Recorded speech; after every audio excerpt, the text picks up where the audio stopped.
Hey guys, hey, welcome in the twilight zone of my OBS.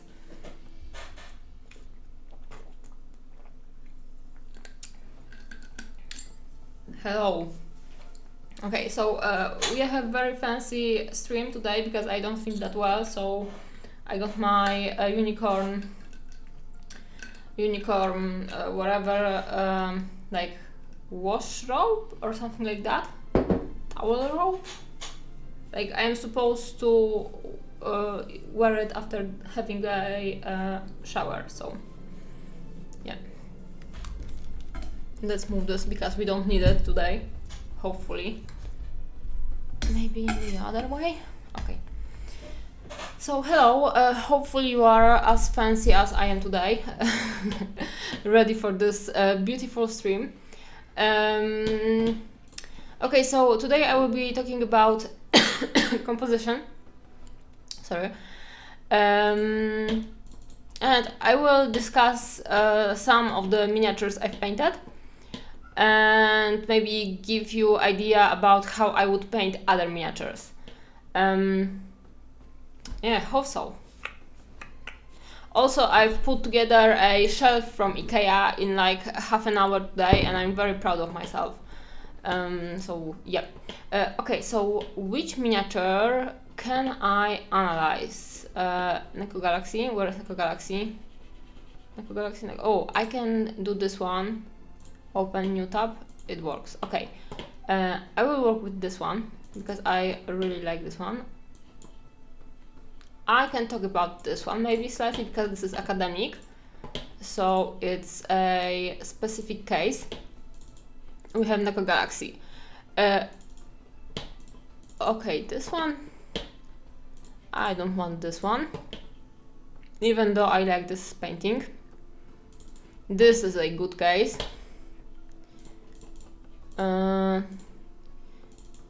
Painting Kiki from Neko Galaxy is a perfect case of me not staying, like not becoming crazy after finishing a box art. Okay, but I'm not sure where I have the. This is the end photo. Yeah, I suppose so. Yeah. Oh no, I shut it down. Do you guys have any like requests for me for any particular painting ideas?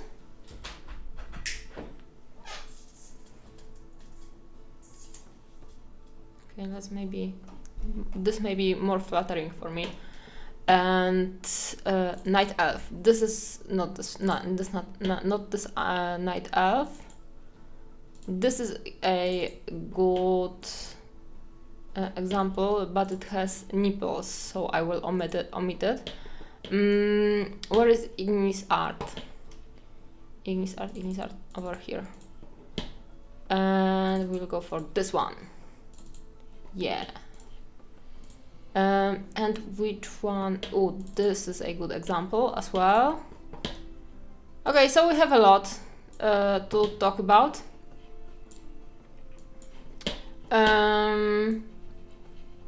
Nice. Okay. So, how do I create compositions in miniatures? Are you ready, guys? Do you have any particular questions? Because, like, I think that I will start with just explaining what is my train of thought when I start working on a miniature. And if you have any particular questions about like any in-depth questions, like some maybe logic or stuff like that, then just how do I pick focus points? I will start talking about it right now. Just let me find Ignis art maybe? Oh no, I will start with Spira Mirabilis. Spira Mirabilis, Ignis art, because I want to have like the pure pictures, like without any paint. So there was a Lesha, and I need a Lesha. And oh, I've painted a box art for this one, so this is a nice example as well. And here we have Spira Mirabilis, and this is a good example as well, so I will maybe talk about this one. And let me save a few pictures. Where is the picture? Oops. This one I don't think that I need to save. Okay, so I will start with this one. And where is this lady?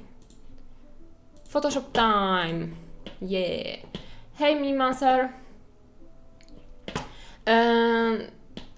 Looking cozy, cool. I'm cozy, but I'm fanciful, so you know, unicorn for today. I will maybe make it more visible because unicorns are always good to focus on.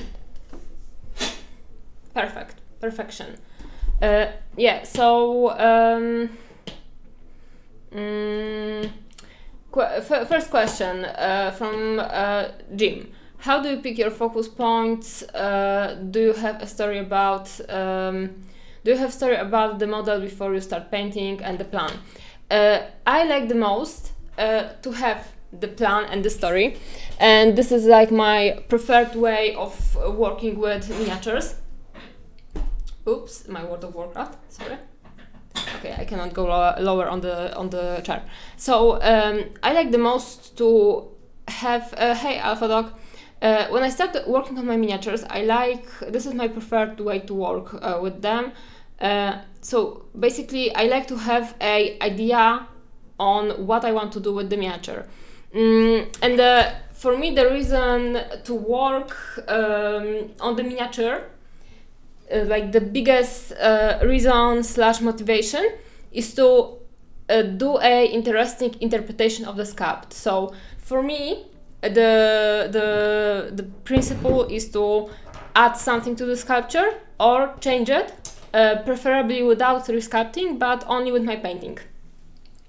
So when I start working on the miniature, I usually paint miniatures that I have very strong idea for, or I like.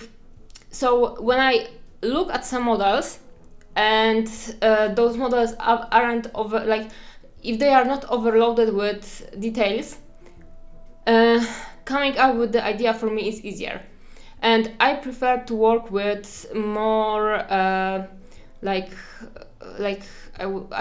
how to say it, like a wisely designed model. So when sculptor is aware about the amount of detail, of leaving the space for the painter to do the interpretation, stuff like that. So this is the preferred way, like the preferred model for painting miniature for me. And often when I look at this kind of models, my mind starts working, like remixing different ideas, start thinking about how can I change it, what can I add to it, what interesting can I do. And for example, Lucas Pina with his Spira Mirabilis miniatures is perfect for that. So this is not Lucas Pina, but here we have Spira Mirabilis, and you can see over here the amount of detailing. Like he's working more with the directions on the sculpt, but he keeps a lot of empty space for you to paint something on. So there is the texture where the texture should be, and the rest of the miniature is just flat. And in my opinion, Lucas Pina is one of the best miniature sculptor right now, because first of all, he has experience with sculpting, like with painting miniatures, and second of all, he's very good sculptor. So when it's merged into his brand, he just knows what he's doing, and his products are very easy to work with. So for example, when I look at something like this, for example, this is basically created to be painted by someone, right? So you have first of all the composition of the sculpt is very good, and just invites you to paint it. And then you have the detailing, which is interesting shapes, interesting clothing, like interesting character with strong emotion, but also like it gives you space to come up with the idea how to paint it. So with this one, like the ball, for example, is very interesting, because you can paint him as Rumpelstiltskin or as some kind of a wizard, or you can. I think that I've seen one interpretation when someone gave him like a Christmas bulb, like for the Christmas tree, or a snowball, and you can change the character completely by painting different textures and just adding some details that originally are not in the composition, but sometimes just changing the textures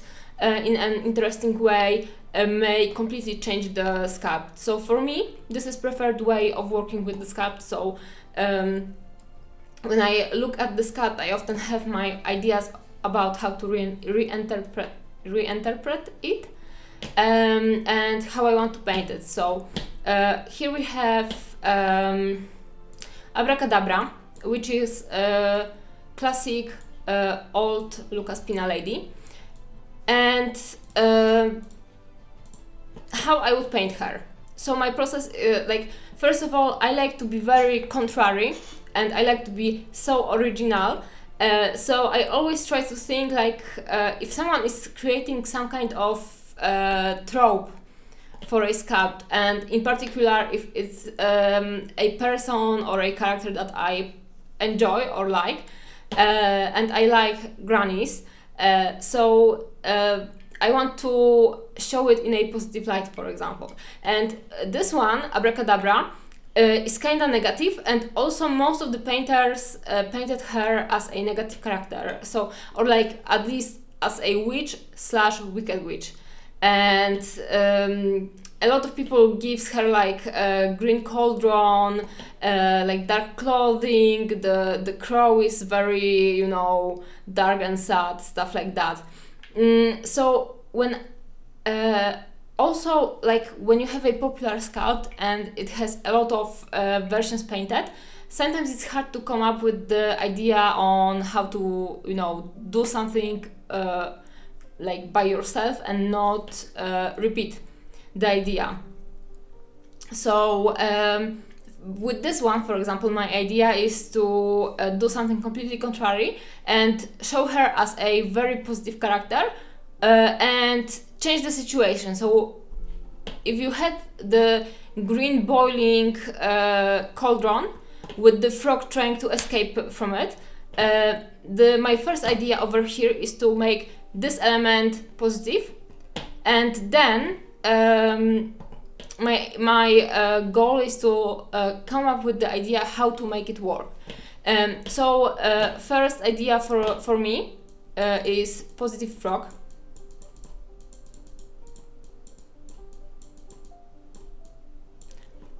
Second idea over here is to make her a positive character.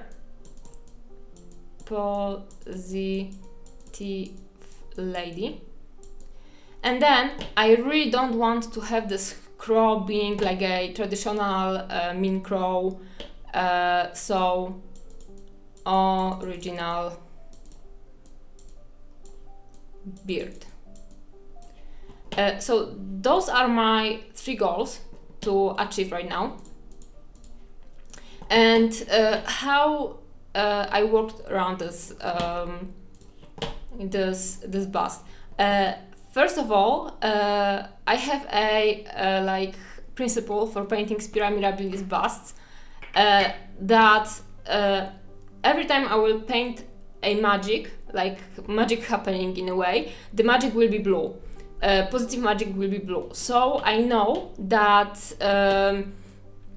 this is a magical cauldron, right? And my magic is blue. So I know that also like I decided to be contrary with this element over here. So usually when people paint boiling green magic, negative magic in the cauldron, I wanted it means that the frog is dying or escaping from the death or something like that. I want to create a character that is not destroying something by boiling and turning it into something else. I want to do a character that is doing something completely opposite. So the opposition to destroying is creation, right? So I decided that she is a conjurer and she is conjuring magical animals. So this frog will be green because she basically came to life from the cauldron. Okay, let's do it like that. The frog is green because we are creating a frog from the cauldron, not destroying it, creating. Blue with stars, optionally with stars. When I can add stars to anything, I will add stars because I like stars. We have very original frog because no one painted the frog like that, and I hope that not that many people will copy this idea right now. And second of all, like, this lady is a conjurer, and we have one conjured animal, and also we have another animal on the bust, and we wanted to make it original, so we are making the crow conjured as well. I will keep it blue because when I'm painting some kind of effect on my miniature, I like to color code it. So and I also like to color code it, but also consider the detailing that needs to be color coded. Consider if the detail, like how many details are from different kind of detailing, like to what group they belong, and do I want to make them stand out from the other detailing. So for me, this is the group of magic, this two over here. So I want to keep them two in the one color because I know that I want to make the granny colorful, because usually positive characters are colorful. So I'm deciding that I wanted those two elements to be in one color because they are meant to be magic. So they are blue. If I wanted to create like differentiation and show that the crow is different than the frog, then maybe I could paint like a blue shiny frog and then a red raven, and that would show that this blue conjured animal is opposite to the crow, because I'm using contrasting colors, and also this color is completely different, hey Kujo, from this color. So first of all, I'm in the composition, I'm trying to find like the detail that is interesting me, and find the way I want to paint the like basically not way but the reason to paint the miniature, and then I'm trying to identify the interesting elements for me. So I have those three over here: positive frog, positive lady, and original bird, and I'm trying to decide what to do with them. For me, this is a bust. Bust is a portrait, right? Bust is meant to focus on a character, usually on the face. So I know that for me, most interesting is the character of this lady, and I want to paint her in a bright, positive way. I know that she will have a lot of colors, so I don't want to overbear the rest of the composition with different, colorful effects, because it will be too much. And that's why I'm keeping the animals blue, because they are magical. I want them to be like one kind of magic, one school of magic. So they are both same blue, and I'm not using anything else on them. This is like simple as that. Decided, done. I know what they got color code. They will be like that. yeah. So and I know I got first element of the composition done, like first color of the composition, which is blue. So we are getting more and more detailing known. So we know that we have blue in the composition, and we are starting to get like the image of the tones, undertones, colors, contrasts. Also, I know that I want the crow and the frog to be secondary element, not the main element of the composition. How much realistic colors, etc., do you need to use in fantasy painting? Like, are you free to use any color you want, or does that there need to be a link to what colors are in the real world, so the viewer gets what things are? This is not an odd question. This is actually a very good question, because if you on my workshops, I like to tell people that you don't have to paint everything realistic in your painting to create like the illusion of something being realistic. So you need to pick some elements, and for example, like if you were to paint a realistic scarf, or I don't know how to jacket, whatever, you would want to paint a texture of the material, right, on this jacket. But the jacket takes a lot of space on the miniature, and it would be a lot of work to paint everything with the same amount of texture. And also sometimes too much texture just makes the painting too busy. So on the one hand, you are in theory creating something, like you are trying to paint something that is realistic because you know that the texture is there, but on the other hand, you are overcrowding the composition or just making it too much work. So I like to advise people to pick your battles. So when you want to have textured jacket, this is the first element that will make your painting believable, and second of all, you don't have to paint the texture on the whole jacket. Usually when you have flat surfaces in particular, the texture is visible only on highlighted areas, and in the shadow it's basically invisible. So if I want to make the something believable, I would first of all focus on where I need to put the texture to make it, believable, but also how to tone it down and where to paint it exactly, to what amount of execution and contrast. And then I will think about like elements that will sell the idea that something is painting realistically. So for example, I would paint realistically highlighted hair. I would paint the jacket over here, but mostly in the highlighted areas. Then I would try to paint a realistic hands and face, because usually skin tones are very important. But with the skin tones, you also have to remember that we are aware that people have a lot of undertones in their skins, and older people have more like textures, but the texture is flat, but more of like the colors and the little spots, the veins are more visible. But this is something you know about, and in reality, if we have a healthy older person, the skin will look more or less like my skin, and the wrinkles won't be that visible, but she will have some amount of texture like put into the colors and stuff like that.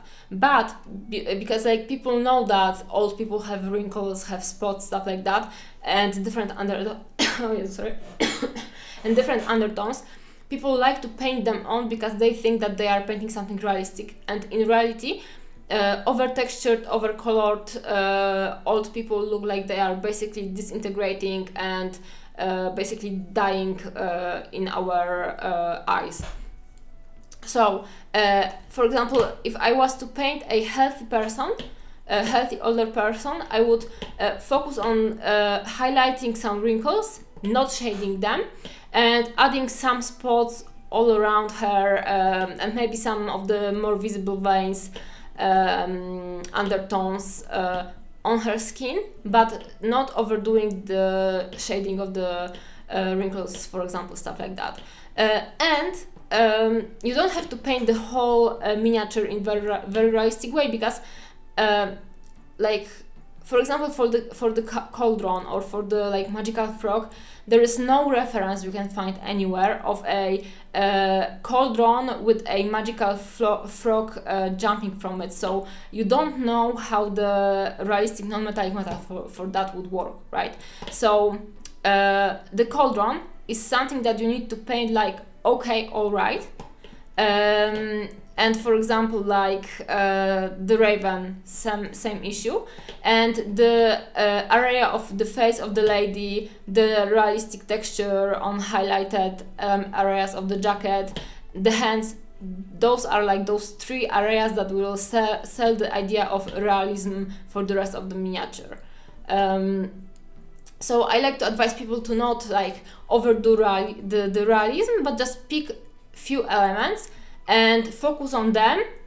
Usually it's worth for these elements to be in focal points because people are looking at them in the first place.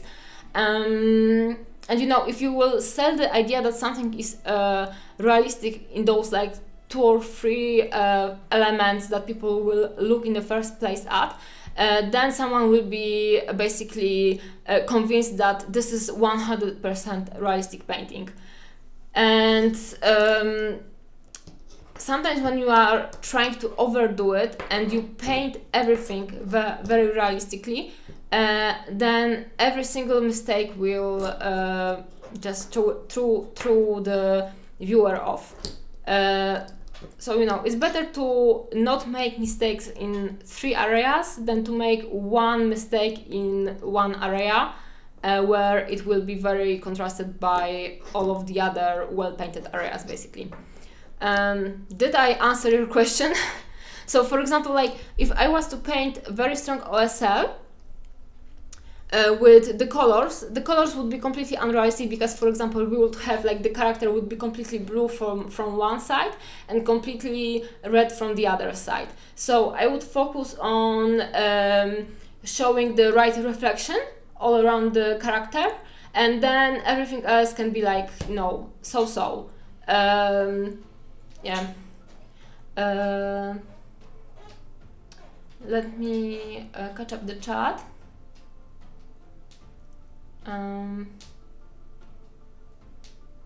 I've tried to do contrast of details, more sketchy in parts. I don't want to be focused more details in focused parts, but people think I'm lazy and not finished the sketchy parts. Lol.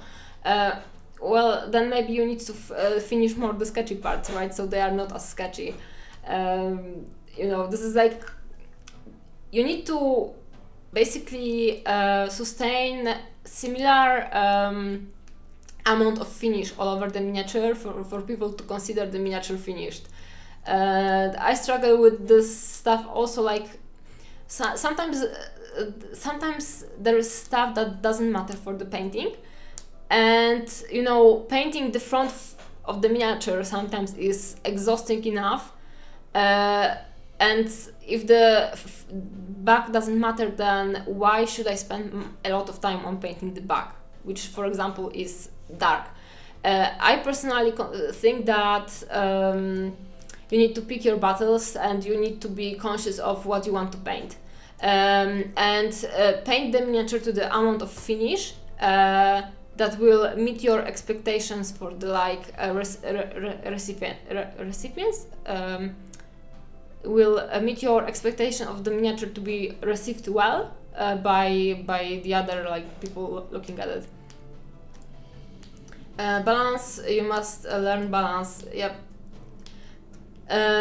So you know, if you expect people to receive your miniature as very high finish and finished basically, then you need to finish it in every area of the miniature in a similar way. So if you will paint very detailed front or very detailed jacket and everything else will be sketched, then obviously the sketch will look even worse than it would usually look like when compared to the very detailed jacket, for example, right?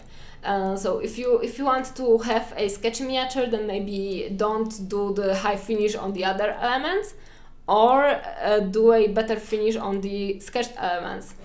Yeah, or just don't care about the opinions and tell them like, if you don't like it, don't look at it, or something like that. Yeah. So this is about the amount of detail, and actually this is something that matters for me as well when I'm creating the composition, because I am deciding which elements of the composition I'm trying to set the realism. And that works with painting non-metallic metal very well, because there are some usually there are some elements, in particularly when there is a lot of metal on the model, so a knight for example, there are some elements that are very easy to paint, and usually, like for example, like a shoulder pad, usually it's rounder, and rounder elements are easier to paint because it's easy to imagine how to paint a ball, a metallic ball, or it's easy to find reference photos for stuff like that on the internet. So for painting realistic non-metallic metal, I would try my best to find good reference and reflect the reference in the non-metallic metal on those easy to understand and very big surfaces. And then when I will have like very strange detailing that is hard to find good reference in realism, for me, then I would maybe try to just wing it a little bit, and those big very well painted areas will sell the effect of non-metallic metal being realistic in every other detail on the miniature. I'm going to do a glowing magic stuff on the fingers. Yeah, I wanted to say that I would probably add for this lady, I have those two elements, right? And now I can choose to add the blue in the fingers. I think that I would do it because it's fun, but also it's very hard to blend. I would do it very, very slightly, and then I would probably add the blue in her eyes and make this blue in the eyes the brightest, and then blue in her hands a little bit darker, to make the blue in her face bring the most attention to the face, basically. So the eyes would be meant to like bring the attention to the face, and right now with the blue we have a line of color running through the miniature, and we are color coding the elements. So we have blue magical hands, and because they are put up and they are blue, you are reading that she's doing the magic right now when you are looking at her, right? If they weren't blue, it would be more neutral, right? So you can pick and choose how much of the magic effect you want to achieve. I think that I would go for more, and I would for this one you can always focus on painting very strong OSL effect. I would choose painting very slight OSL, so I would put blue only like on those details all around, and not completely not create only like the blue light going from underneath, because I usually don't like it. I usually don't want it in my works. I prefer the OSL to be slight. And again, like having this magic, this is very important element of the composition, right? Because this is basically the interpretation for it. Positive magic. So first of all, we are picking blue as the element of the colors. So we are positioning something on the color wheel for this composition. Second of all, we need to decide how much magic is going to the miniature, where I want to put the magic. So for example, with my Mama Bucho, not this, I wanted this. with my Mama Buho, which I painted some time ago, or maybe I can find a picture, that would be actually preferable. Where is Spira Mirabilis? Over here. Okay, so for my Mama Buho, the pictures are very bad. In real life, it looked much better, honestly. So for her, maybe different picture. This one. For her, I decided to color code in Magic, like so in blue, her hands, a little dot in her eyes, which is not very readable, this little guy, because he's obviously unrealistic, and then I decided to paint in blue this little idol in her, at her, I don't know, at this row over here, because I decided that it's like, it looks a little bit like an owl, so I wanted to show that it's doing the owl magic, basically. And also this little bird is in blue because I wanted to show that she's basically magicking this bird to be healthy again. So she's curing the bird with the magic. Did you pick blue for the magic because you already know what other colors you want to use elsewhere and the colors work together, or are you picking the other later based on you wanting blue as the magic? I'm for this one actually I picked the blue for the magic because I've already painted Merlin. And I had the principle in my head that Spira Mirabilis magic is blue already. So I knew that the magic will be blue, and also I like blue, so I prefer to paint blue magic. So I knew that this will be blue, and I knew that the owls will be brown because I wanted them to be realistic. So I knew what color over here will be. I knew that her skin would be Caucasian, that her Jesus Christ, head and hair will be white, and my first version of her was to have like this darker magical dress with a lot of stars and normal jacket, but I had no idea about the jacket. I struggled a lot with painting this one, just because I didn't have any particular idea for her, and also I knew that I wanted her to do something with the magic on this bust, but I didn't have like clear idea. I know that I wanted her to look at the bird with the blue elements, but in the first place when I started painting this miniature, I didn't know that she will be a druid and that she will be healing the bird. So I was trying to paint her. I painted her skin tones, her hair, I painted the owls, and then I started painting the dress, but I didn't like the interpretation, right? I was missing most of her character in general, because, you know, the fact that she's druid and that she has this nice grassy jacket is very strong points in this composition, and it creates her character, and I was missing that because, you know, this is a commission. I was very interested in painting Mama Buho, of course, because I always wanted to paint her, and sometimes when I get commissions I don't have this clear idea for the interpretation as I usually have when I'm starting painting something that I want to paint on my own. Because when I start my personal projects, I have this idea in my head instantly, because sometimes when I look at the miniature I already have the idea like instantly in my head, and I know how I want to paint it. So my personal projects usually are this kind of miniatures, and I sometimes struggle with my commissions just because I like the sculpt, but I don't get, not always, but sometimes I don't get the idea for the interpretation. And painting Mama Buho took me a month instead of like 2 weeks, just because I was changing the colors, looking for like the stuff I would like to paint. And only after I thought that, okay, she can be a druid, like I like druids, so this is a nice idea for me. And I thought that like I had the idea to glue tufts on something, on a bust for a while, but I was looking for a project to locate it on. And I just decided that, okay, I wanted to do it, so I will do it with Mama Buho. Who cares, right? I will do it.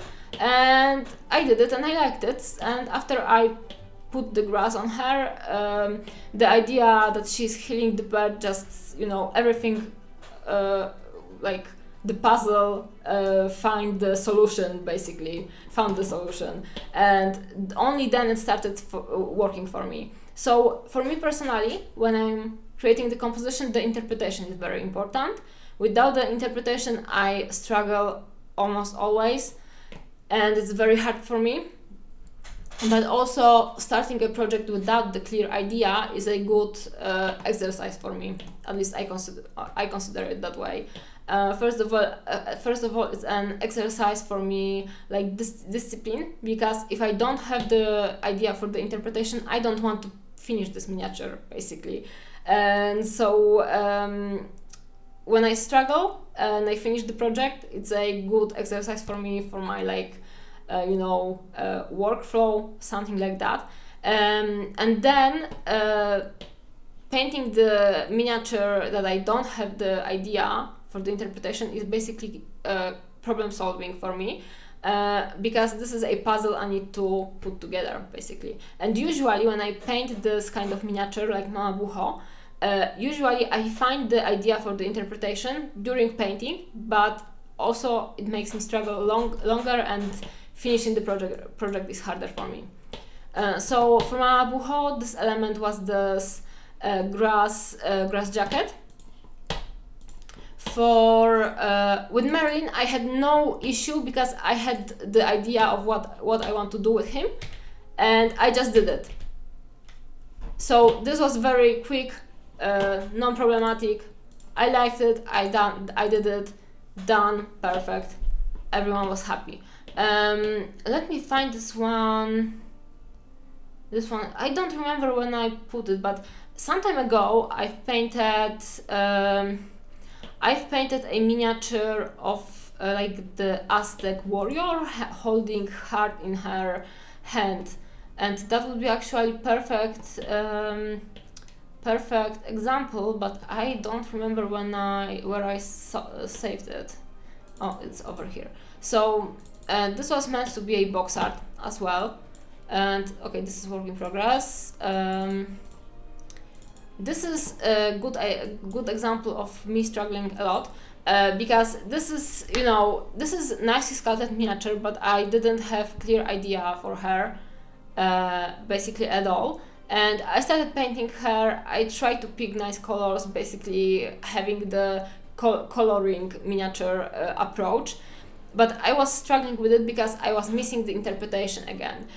So I started thinking about the heart in her hand and what to do with the base also, because the base was very easy. Like she's meant to stand on a stair, basically, or like on a catwalk with this little upper area. So at first I thought that I will just do a simple base just to have it done and be done with it, be gone, let's forget. But because we are usually spending a lot of time on each project, we have a lot of time to think about it.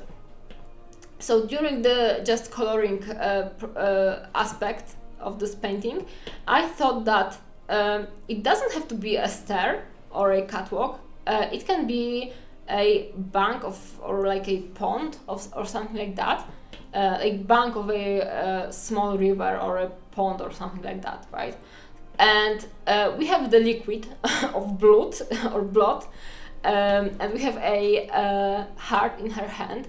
So why not paint the blood splashed all over the base, and then flowing into the water and create the effect of blood just, you know, swirling into the water.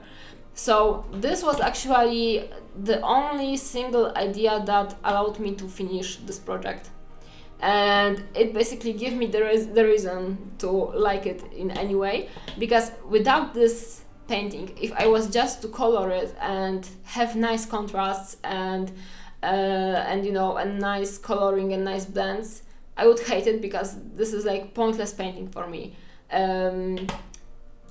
And giving like this small interpretation, like this small action happening somewhere on the miniature, it made this miniature worth my time, basically. So yeah, that's why also I like to start painting with a clear idea in my mind, because it's less soul crushing for me. I don't struggle with myself that much while painting, because I know what I want to do, I know that I like the idea, and I don't need to look for the solution for me. Or not for me, that's for the painting, like for me as a unhappy painter. Yeah.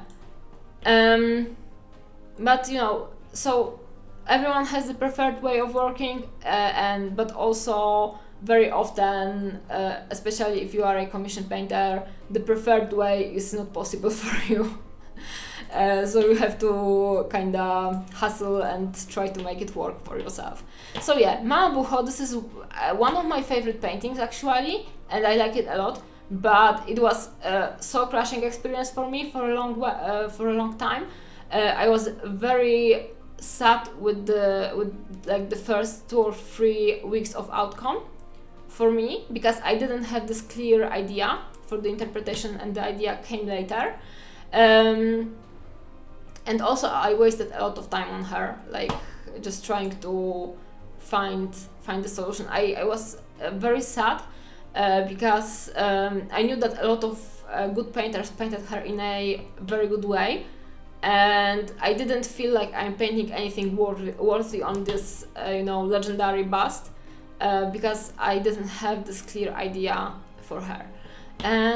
But you know, the idea came, and it came out pretty well. I just wish I would have better photos of her, because in real life she's much better. Yeah, I like it too, Kuja. I wanted to mention something more about her, but honestly, I like this angle over here. And also like the detailing, right? This one is blue, but it's meant to be hidden.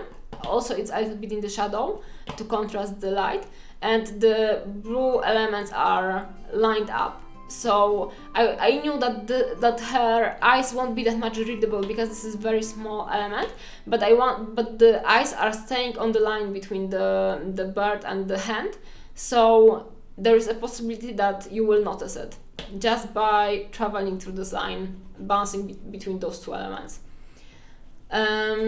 Hey Uncle Rumpy, I still want to see someone do those stick-on googly eyes for the owl skin the little goblin is wearing. Oh yeah, also with the little goblin, one of the issues for him is that there is a little penis sculpted over here, and this is the element of the sculpt I despise with my whole body. Like, I don't know why, this is like my brain is getting rush when I see this little pee-pee over there. And my approach to this sculpt was to not resculpt anything, because I wanted it to stay as it is, as the original Pina. So when I didn't have the idea for the tufts, the issue was that the PP had to stay there, so I wanted to solve it by painting it just very dark, so it wouldn't be that visible. But because I came up with the tufts, came up with the idea of the tufts, I just could glue a tuft over there and add a little flower and be done with it. I cannot see it. My brain is very happy, because the thought of this little element is not destroying this whole sculpt for me. So this is like the optimal outcome for me. That's why when I will get one more copy of this bust, I will paint it in a very similar way with tufts as well, because first of all, I love the idea of tufts. on this lady and the grassy jacket, and this is, you know, the perfect solution for my problem. Yeah, I've covered with the flower and it was a perfect solution. So yeah, going back to the to that old lady, I would have like those elements of blue magic, basically creating the story for her, and then I would think, and you know, this way I'm crossing those 2 points over here. Positive frog is over there, original bird is over there. So right now, for my painting goals, I'm left with positive lady. And how to create positive lady? I could paint her in pink, for example, and also by color theory, we know that pink works great with blue. I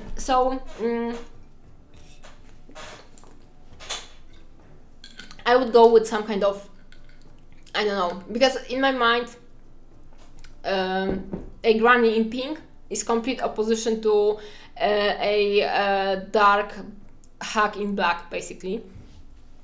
So I would try to add some pink or create or paint her mostly in pink. So I will add pink, but not that strong pink, because I don't want the pink to be contrasting that much with the blue. But this way we have even more information about how we stand. Like, look how fancy she's getting. Guys, look. Beautiful, perfect. Also, I think that, I don't know, the element that I would like to add over here is some kind of frill, but I don't want to resculpt it. So I would probably paint a whitish, or white. The apron would be white, and I would paint a crochet. I always forget, not frill, not fringe, but like those, this little design with the holes in it. So it would have like on the border.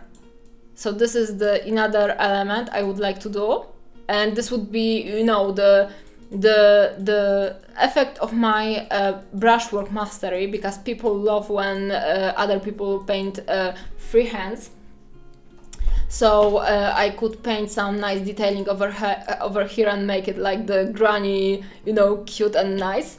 And because we can repeat the detailing and stuff like that, I would also repeat it on the sleeves to make them nicer.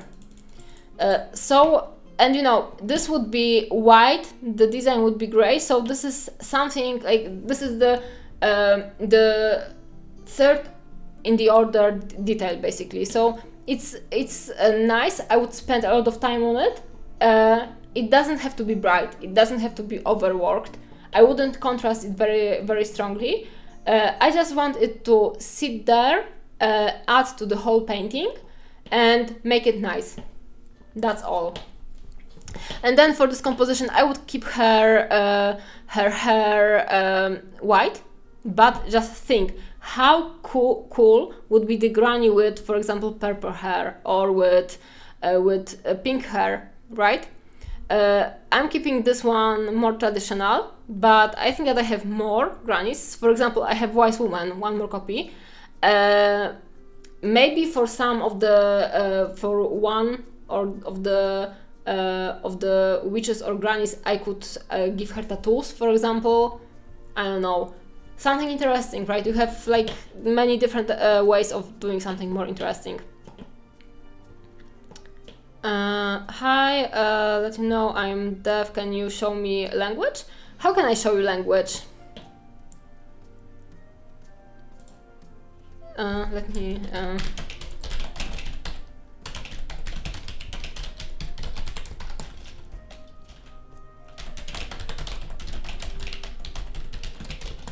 Okay, I hope that this is like communicative enough.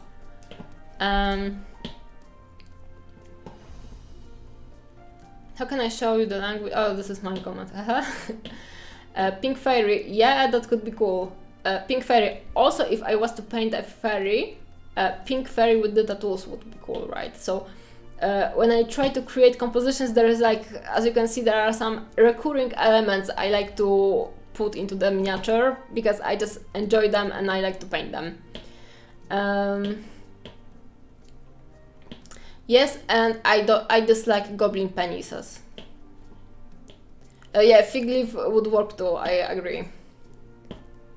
Want, where is the comment? Want pink clothes mixed in with pink flesh. They wouldn't, because I would pick cold pink, as you can see, and the flesh would be warmer. So I'm not sure how the multiply will work over here. It's too dark, of course, why not? Not this again.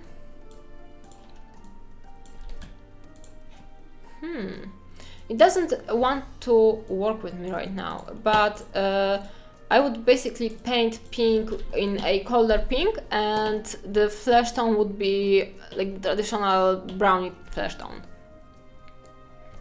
The Moira's Moira bust with 3 grannies is going to be Kragas. Amazing. Okay, nice autocorrect, right? Yeah, I just when I was talking about the tattoos, I just thought about them having some kind of tattoos somewhere. I'm not sure.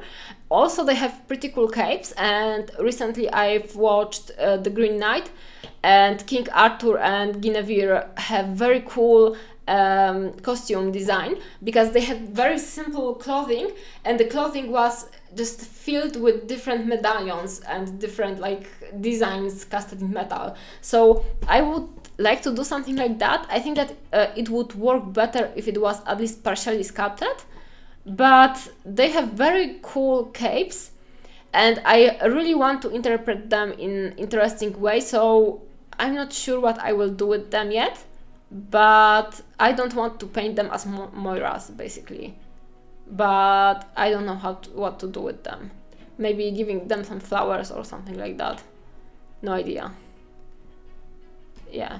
So I don't know. This is, you know, following in this is how my thoughts follow. So yeah, for this one, and I think that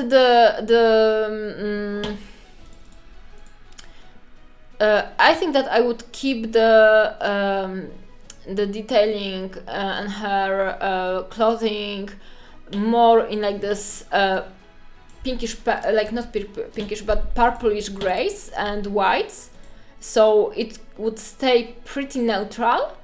Her hair would be in a similar color as well, maybe a little bit more blue, and then I would put a little bit of blush in her face, but red blush, so she would be very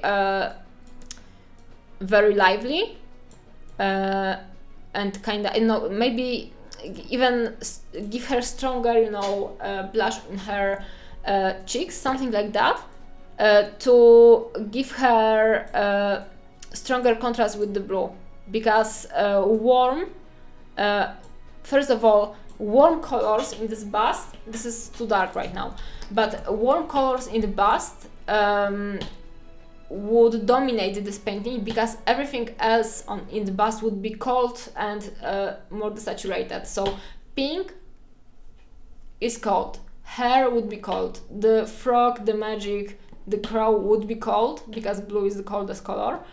The cauldron, I think that it would be dark and neutral, so it would be also like non-important. And the purple grays would be cold as well. So the warmth in her face would be, and again, this is a bust, so we want to draw attention to the face. So the warmth in her hands and in her face would be the most warm color on the bust. So it would bring the most attention to this character. Also, I just thought that I think that I would give her a little white daisy, or I don't know, not sure if it would be white, but I would give her a daisy behind her ear, I think, because it's cute. Okay, this is, I need more bright. I think that I would give her a daisy or something like that behind her ear, because it's cute and I like it and I can. So something like this. And honestly, the most important over here is is knowing what will be blue, that I want the pink, and that I will have some kind of redness in her face. And this gives me enough color information.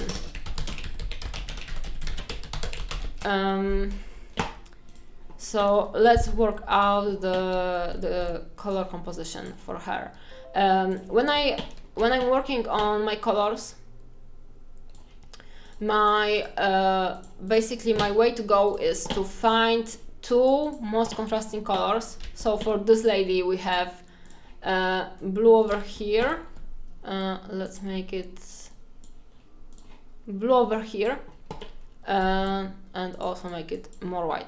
Blue over here, we have, or I think that I would highlight the blue more in this direction, somewhere over here, because this is the base color and the middle tones would be more in the turquoise direction. We have a red over here, like somewhere here, because it would be the skin color with the redness and the blushes.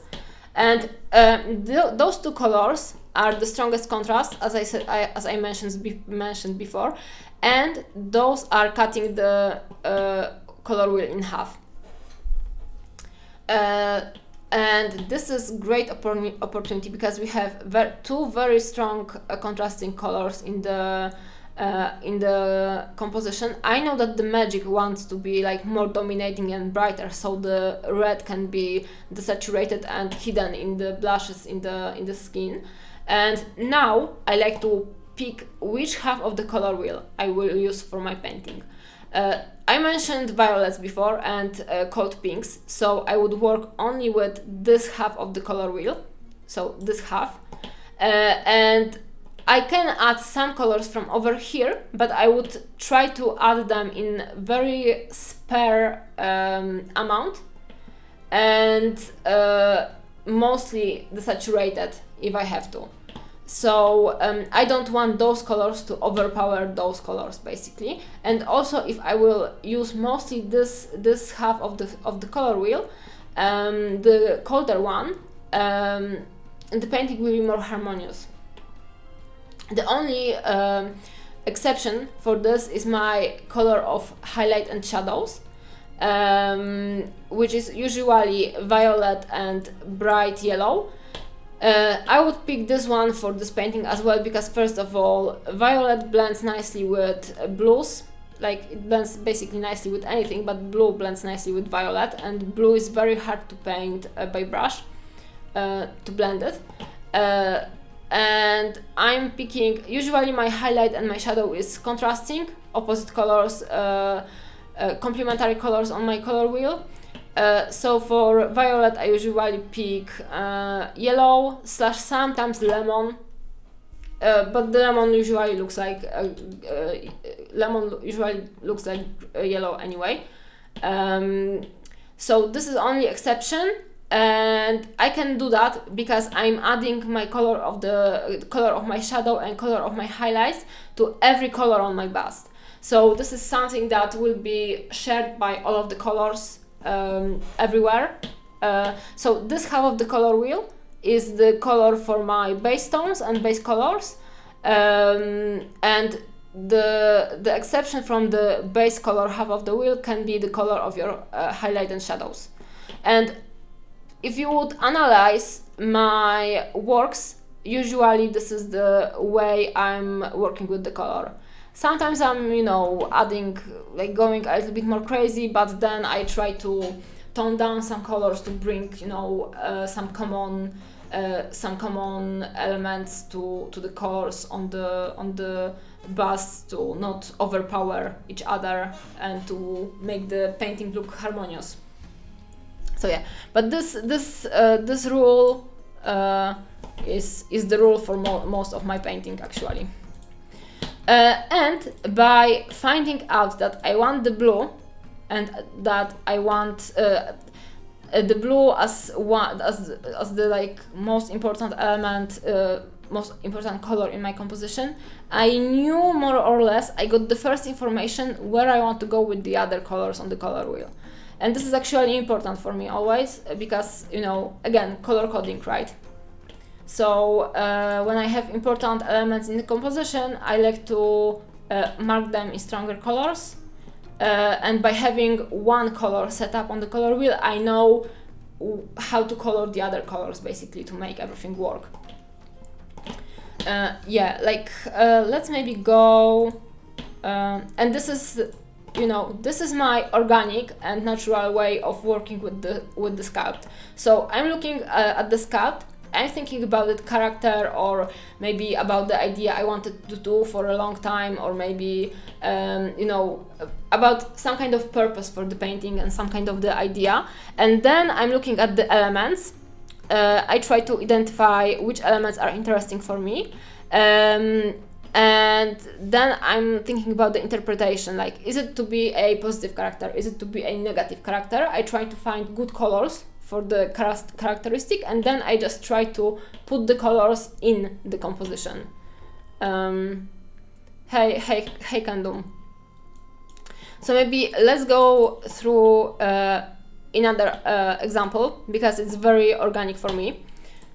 Let's maybe go for Lesha, because this is again like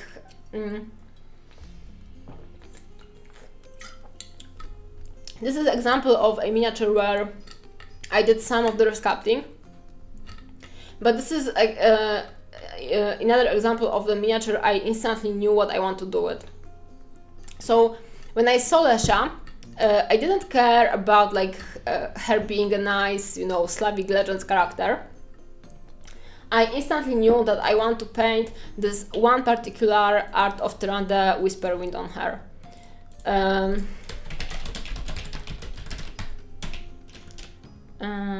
Art? I'm not sure. I'm never sure how to find it in the easiest way. Okay, we'll. What is this? Night Elf. Where is this graphic? This one. This one in particular. So this is the art that this is, Jesus Christ, does let me enlarge it, please? This is the artwork that was close to my heart for most of my life, basically. I loved World of Warcraft since I was a kid, and I loved the first cinematic for World of Warcraft. I was just enthralled with it. I love it like with my whole heart. I wish that every game would be like that, and you know, just beautiful, perfect. I love it. I'm not even sure if it's for World of Warcraft or maybe it was for Warcraft 3, but something like that. And this works perfectly with my you know, imagination about Night Elves, World of Warcraft with the cinematic. I love it, basically. So I always wanted to paint something like this art, and when I saw Lesha, I instantly knew cinematic were all amazing. Yeah, they were. I agree. So when I saw Lesha, I knew that I want to paint a Night Elf, and also this was a fun idea for me because I play as a Night Elf druid in my World of Warcraft, and you know, this is something I like, something I enjoy. I wanted to do it. I did it. So I bought Lesha, and I knew that I want to remove some of the elements. So, for example, I wanted to make her more Night Elf, and I knew that I would be probably resculpting some of the antlers. So I also knew that I will be doing some work on her hood. So I decided to cut off this paw, for example. I didn't like it. I sanded it down. I sanded down the detail in the medallion because I wanted to paint the insignia of WoW druids. And then on this art, she has the little crescent on her forehead, and also my druid for the longest time had this shiny crescent on her forehead, just like the painted Lesha has, right? Something like that. So I knew that I had to remove the skull, but the skull was very cool detail, so I decided to put the skull in place of the old medallion and do the crescent moon on her hood. I also removed the antlers because they were too big for my liking, and I wanted them to be like smaller and more, I know, more like World of Warcraft gear basically. So I made them smaller, and also I had to add longer ears, and that meant a lot of resculpting for the hood. So I had also a good reason to add a little bit more of the hair, and then I removed the dragonfly. It's covered from Warcraft 3, I think. Yeah, I think that too. And then I removed the dragonfly because originally she has dragonfly in her hand. You know, the dragonfly is a nice element, but also this dragonfly, as you can notice over here, the thickness of the dragonfly's wing is like absurd. In general, like I like the sculpt. Victor Aguilar did a very good job with this one, but the thickness of some elements is just not correct for the scale of miniature. So, for example, like the dragonfly, the wings are too thick, like the foliage in the back of the miniature is too thick again. Yeah, so I just removed the wasp because I basically hated it, and I wanted her to do the magic, so I sculpted this little flame in her hand.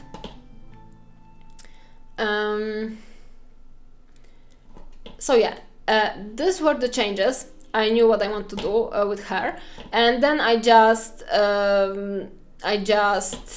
painted her as a night elf. So I knew what the color of the hair to give her, that she will have a little bit bluish eyes. Because of the moon magic, stuff like that, I decided to give her like this bluish tint into her hand. But also, at first, I was trying to paint to give her like not blue and not neutral magic color. I don't have the pictures anymore, I think, but in the first place I was trying with green magic and it wasn't working at all. I think that I removed most of the pictures. Oh yeah, you can see a little bit over here. I was trying to make the green work more and I struggled with it in the beginning. So this was meant to be a healing spell, bright green with yellow highlights. And then I tried to make the fireflies green as well, because I knew that this cannot be only green element in the painting. But because this is much warmer than the colder magic that was supposed to be shining on her face, this little flame would completely dominate this face, and also the color scheme didn't work that well because most of the colors were meant to be cold and this one color was warm. I didn't like it and I just decided to go for the colder flame, and it's perfect, right? Right now it just works as it should work, and the composition is held in place, let's call it like that, because this is the brightest element, and also I placed a lot of dark colors all around her eyes and the moon, which are meant to be shining, so the bright shiny effect is contrasted with a much darker background, so it makes it work. And the face is very, like, you know, grabbing the attention, even though we have green leaves somewhere else because the leaves are more desaturated. They are a little bit warm, but they are desaturated warm, and they are darker than the whites over here. So this is why the composition work, but I struggle slightly with it, even though I had in theory worked it out. But sometimes you have to adjust your ideas and adjust the process to make the stuff work. For example, with Kiki, this is well painted box art, but this is the case of a box art basically. When this miniature was produced, I told Piotrek, the guy from Neko Galaxy, that she has too much detail and she's just over detailed, and that I would never paint this miniature. And then he needed someone to help him out with the box art because the original guy that was supposed to paint it backed from it.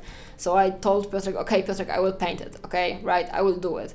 And then, like, I regretted the decision every moment I was painting it because, you know, I did good job with the painting. Like I'm very happy with her jacket. I'm very happy with the can.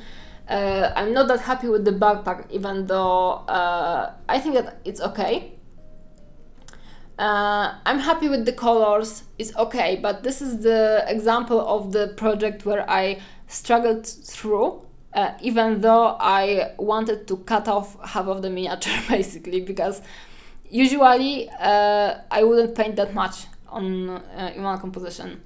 Out of pure curiosity, you remember with what which word you played WoW? I'm playing on Europe Chromagus.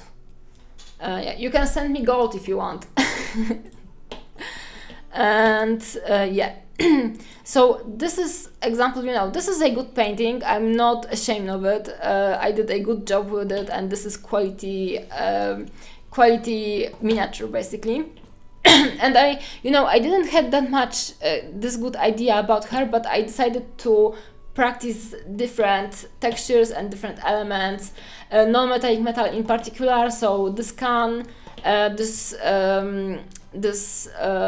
know, Mountain Dew or something like that. This is basically non-metallic metal because non-metallic metal is a reflective surface, and this water or whatever is reflective as well. So I consider it the same, just a little bit different texture.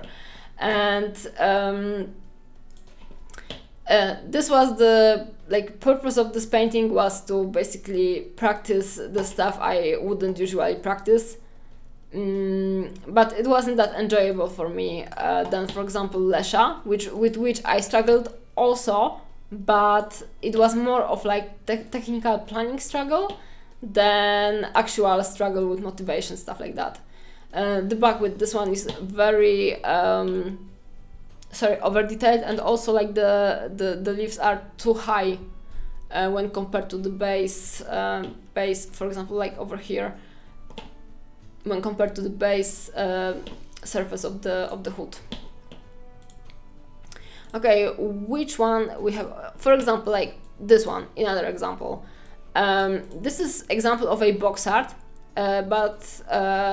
and this is a painting, this is a miniature from Scientific Models, and Gianpaolo, the very cool and awesome owner of Scientific Models, he told me that he doesn't care that much what I will paint. He just also, I'm doing my pictures on my background is the old t-shirt basically. He didn't care that much about the interpretation. He just wanted the girl to be modern, and he wanted me to do whatever I want to do with her. And I had a lot of fun with her because I wanted to paint pretty much natural face, but then I wanted to do something crazy with everything else. And I thought about what is different, what is interesting in Japanese art / I know visual art forms, and I always thought that their brushstrokes, their writing is very interesting visually. So I decided to translate the painting into this painting, and I wanted to paint the brushstrokes very, very visible. so I decided not to paint any kind of design on the kimono, which, like, painting nice designs on the kimono is always the safe bet to have a nice, nicely painted person from Japan. I didn't want to play safe, even though, you know, I could do something challenging with the design. I wanted to do something different, and so I decided that the texture of the kimono will be those brush strokes, and this will be like half surrealistic painting. But to make it more legit, I painted like those round, or at least I tried to paint like those rounded circles with brush. Like, I really like this effect of, you know, it's often used in like different visual stuff, this cool rounded, sharp and very textured rounded brush stroke. So I included it into the obi, I think, or the belt. Yeah, and I just went for the different crazy colors, and I knew that I want to do on her face like more modern Asian makeup, which is very, you know, very blushy on the eyes usually, and with very glossy lips. So I knew that I wanted to do that, and also like the Harajuku street, stuff like that, they always, not always, but often have pink hair. So I wanted to give her pink hair, which also contrasted nicely with this turquoise highlights.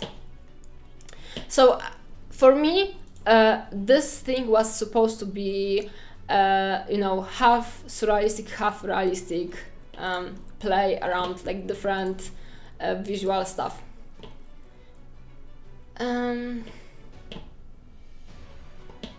Oh, Nolan is not taking part in the competition. Another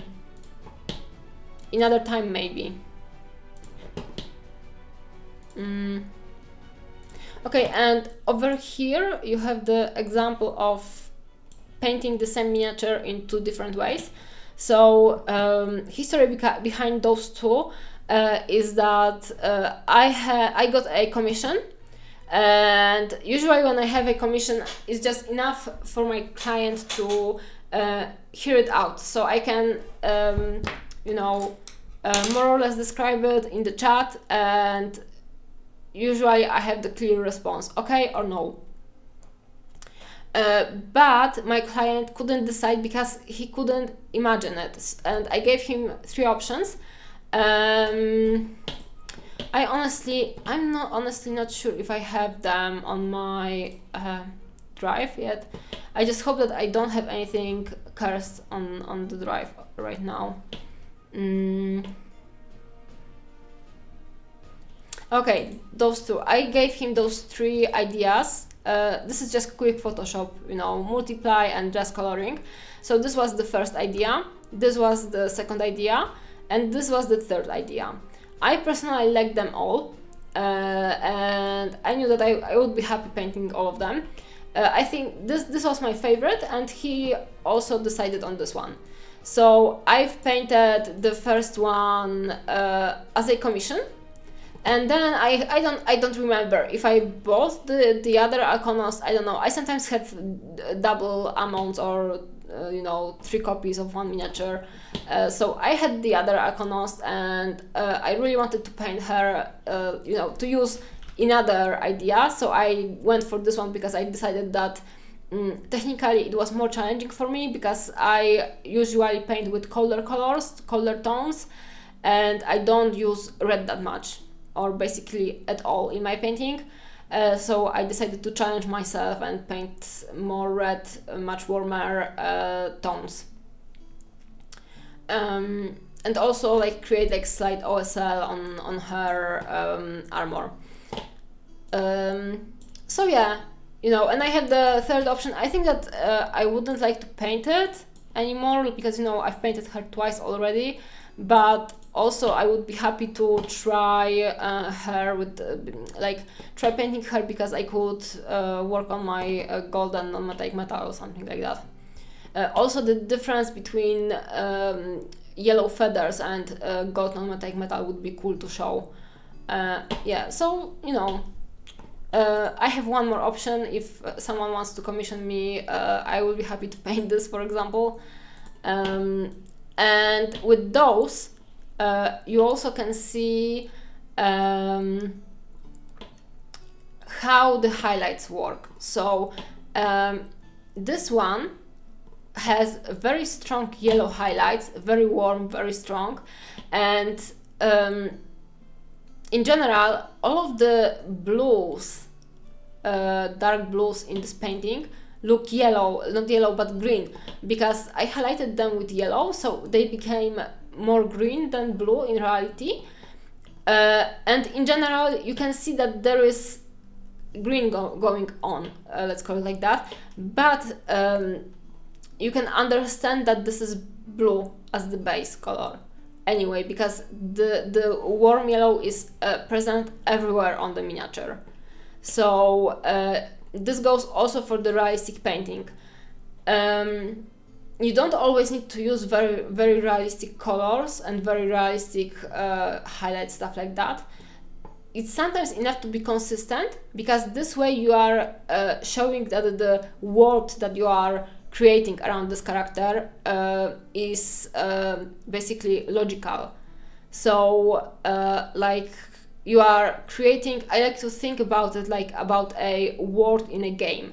So you have this character that you are rendering right now, and it has some kind of rules that are present around her in the zone that she's placed into. And you know, when you have one kind of shader in this zone, the shader will be visible everywhere on the miniature. If it wouldn't be visible in one place, you would consider it as a glitch or a bug.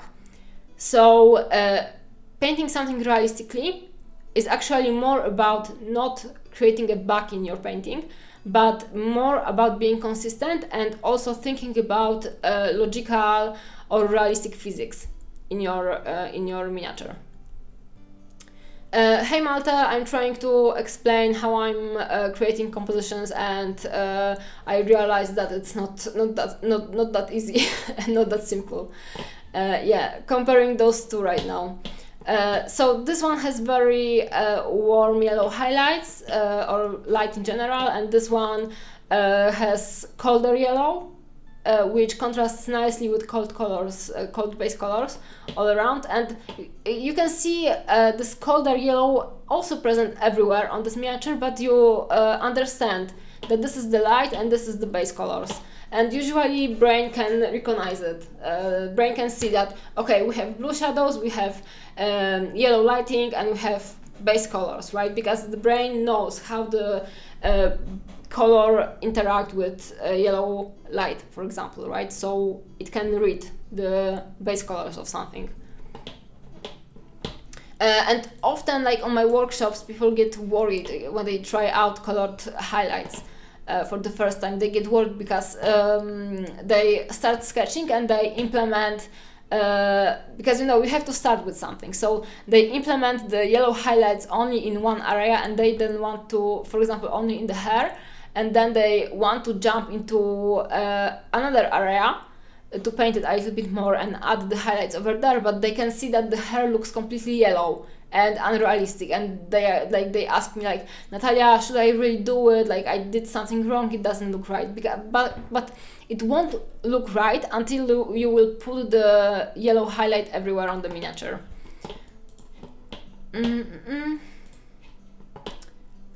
Guys, do you have any questions about this process? Malta, this is the abracadabra I want to paint. Do you have any questions about my process? I just hope that it's not too chaotic for you guys.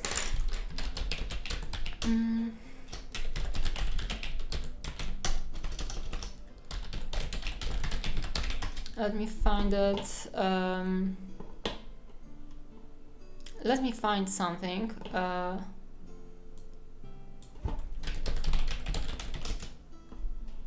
Okay, we got it. Where is the? Oh, I think that she removed her Instagram. Interesting. Oh no, there is the Instagram. We got it.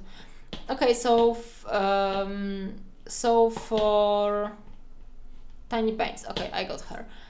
For this one, this is a example of a academic bust that is visually interesting, but also I just wanted to practice on her. So I wanted to practice my holo painting. As you can see, I think that this is one of the first issues where I actually painted in on a bigger scale and try to figure it out. And I actually recorded recently a video about repainting the same bust, like the same bra, with the same holo colors.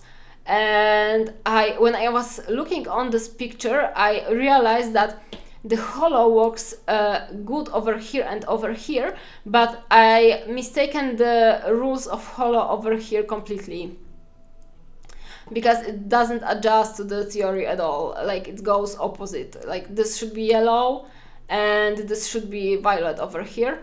I won't go deeper over here, but this is just fresh in my mind, so I wanted to share. Yeah, so this is the example of something I wanted to paint for ages, but I didn't have good miniature to do it.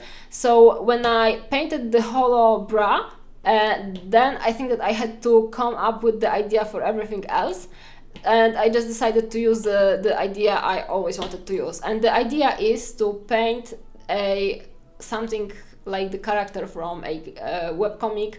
It's called Ava's Demon. It's created by Michel Fuchs / Michel Tchaikovsky. Just let me find a good... okay, so something like this. She has this character that she's sometimes turning into a demon, and she has this, when she's a demon, she has this cool, first of all, fiery skin, and then she has this cool markings on her face, so something like that. I contrasted it slightly more, but also you can see that often when I do contrasts, it's something similar to this kind of art, because I don't know, when I started painting I didn't understand color that well, so I don't know, on this kind of artwork I basically figured out what I like and how does it work, and I understood better where I want to aim with my paintings, and this is very inspirational stuff for me. Do you think about color constancy? Constancy? Like, what is color constancy? I have to Google it. As you can see, I think about it a lot because I don't know what it is. Ability to perceive colors as relatively constant or varying illuminations. Yeah, I like to think about it, but it's not like a conscious thinking, but it's more like being aware of it. So I don't know, there is basically, I don't think that there is a one clear example in my painting I could give it to you, but I sometimes think about it when I paint miniatures. Also when I for example on the workshops, when I have to paint something on the bust of my students, I usually have no idea which mixes they used in their works, and they would be very conscious about it, trying to find the perfect match of the colors. And I know that basically, you know, all of the colors are relevant and stuff like that. You can just basically sometimes mix something and it works. So I don't know, this is not completely that, but you know, sometimes you can bullshit your way into painting. So you use a universal highlight color and universal shadow color. In my painting, yes, but this is the universal color for this particular painting.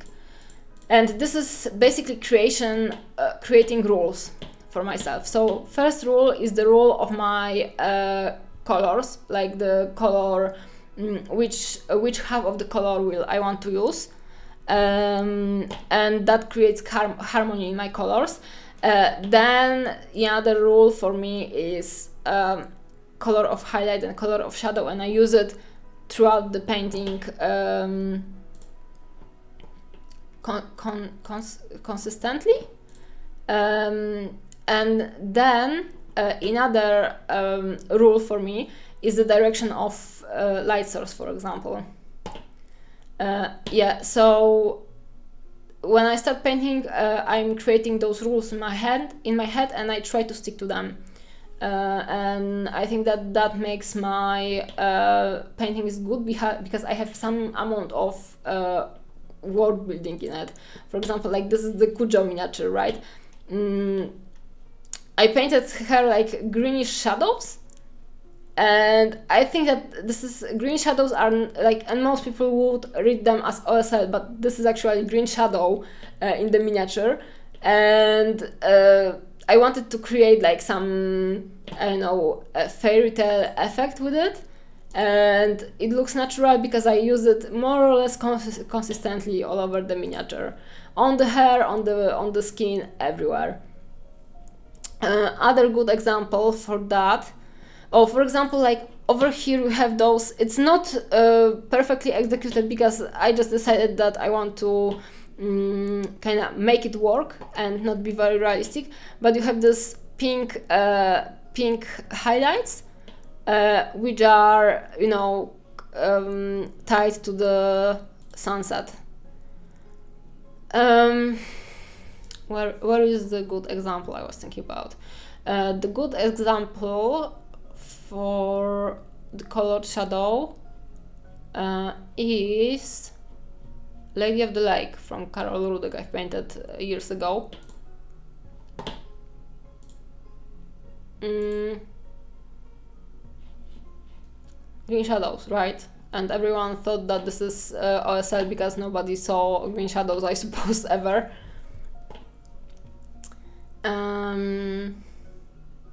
Did you use pink in the shadows for the green leaves? I think that I did. Let me see. I used either pink or violet. Yeah, I used pink, like this is like magenta pink, very saturated, half transparent magenta pink, and I used it in her hair as well, but very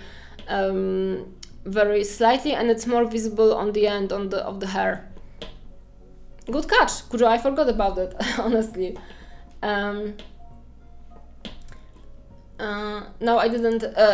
Basically, any like the single element in pure black are the eyelashes in this one. Everything else was shaded with this blue. I think that the name of this paint is actually Bloodfest Crimson from this one, Scale 75. Yeah, I even, you know, I have it over here because I like the transparency of this paint. Wait, so this is not a graphic drawing? No, this is a 3D miniature. You can turn it around. Like graphic drawing. This is a painting, but this is just placed on a 3D object.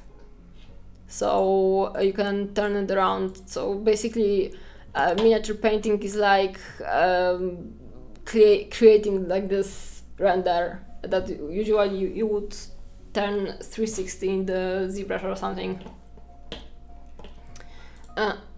So yeah, okay, contrast. We are not going to contrast. And basically this is example of violet shadows. And you know, violet, it's not very realistic color, I would say, but because it's used consistently, and with some colors it blends nicely into just natural highlights. So for example, with browns and reds, and in the skin tone also a bit. It looks realistic in some places, so the other places look cool, maybe less realistic, but you know, the realistic part of the miniature is selling the idea. Also, you have over here, I would say, you have the nicer example of the detailing. Like I tried to paint a lot of texture over here, but you can see more texture in the dark and a little bit more texture in the lighter areas, and the mid is just a little bit textured, but not overdone. Yeah, it's painted on resin model, on resin miniature. It's kinda the one I was showing before is like this big. The demon one, or like for example this big.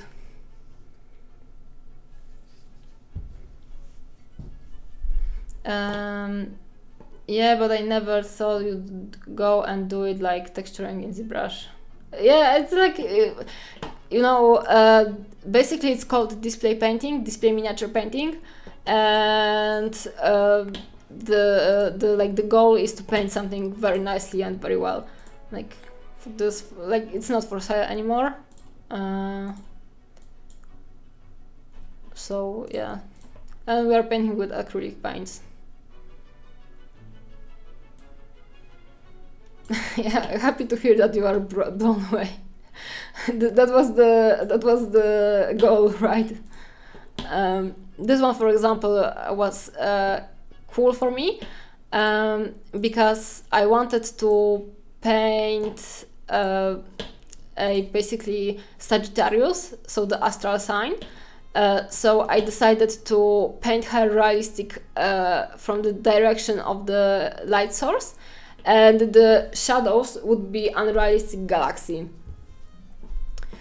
So all of the shadows are actually purple blue with stars painted here and there, and from the direction of the light source you can see the more realistic textures.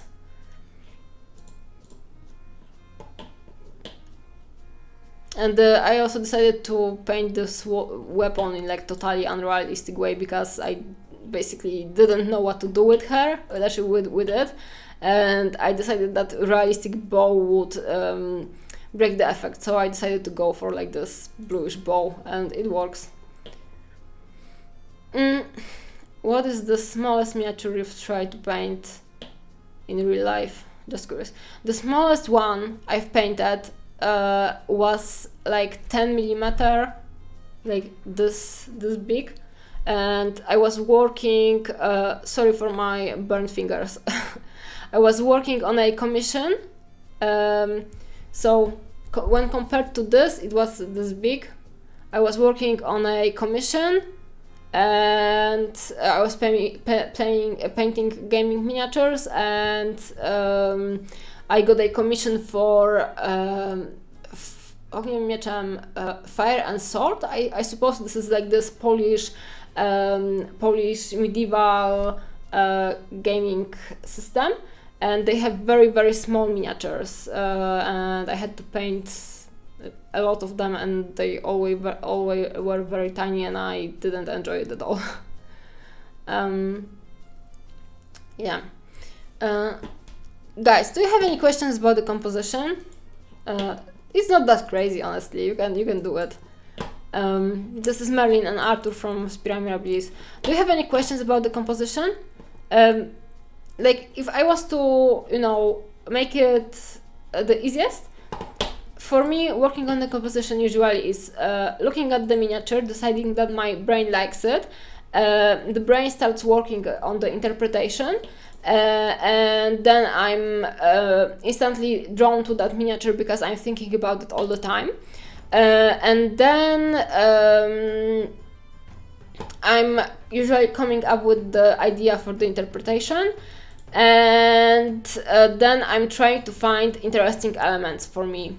So I don't know, let's pick a random, let's go with this one, with Baba Yaga from Lucas Pina. So with this one, I'm very interested with her eyes, and also this is very simple miniature, and I'm interested with the frog. Also, I would consider this miniature to be hard to paint in a very creative way because what you can do with this one. And this is another example of like this stereotypical bat witch. So I always I like skeletons basically, but I never paint them. And if I was to paint a skeleton, I would like to do it in a joking way. So when I saw her looking at this frog in very intense way, I thought that she can be a negative character, but I wanted to paint a the frog basically like under the, sometimes when you have to go to the doctor, you have to have the picture taken of your bones, for example. I don't remember how it's called, but I wanted her like doing this picture of the bones of the frog. Yeah, X-ray. I wanted her to be X-raying this frog. So we have two very intense and very interesting elements of this bust. Her face, again, this is a bust, so this is a portrait, and this frog. So they are connected first of all by the composition, but also by the idea. So I would make the place here the very strong element of composition, which would be the graphic X-ray, and then I would probably give her a little bit of a cell on her face, and then do very detailed face with the eyes looking at the frog. For example, we have the detail of the necklace. So if someone wanted to do like the other interpretation, someone could pick, for example, as the most important elements the necklace on her face, for example, and use the colors, like more intense colors on the necklace or on the shell, something like that, and maybe repeat them on the face and show the character of this lady in a way.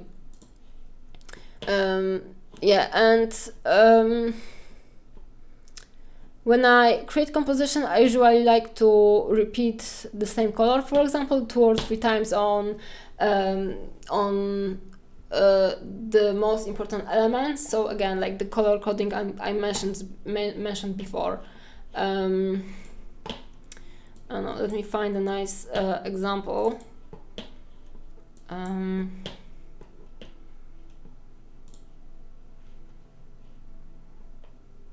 What would be a good example, guys?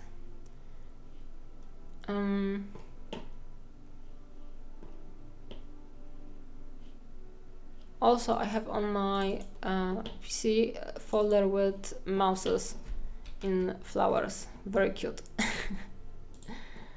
Okay, let's go to Neko Galaxy and maybe pick Candy-chan.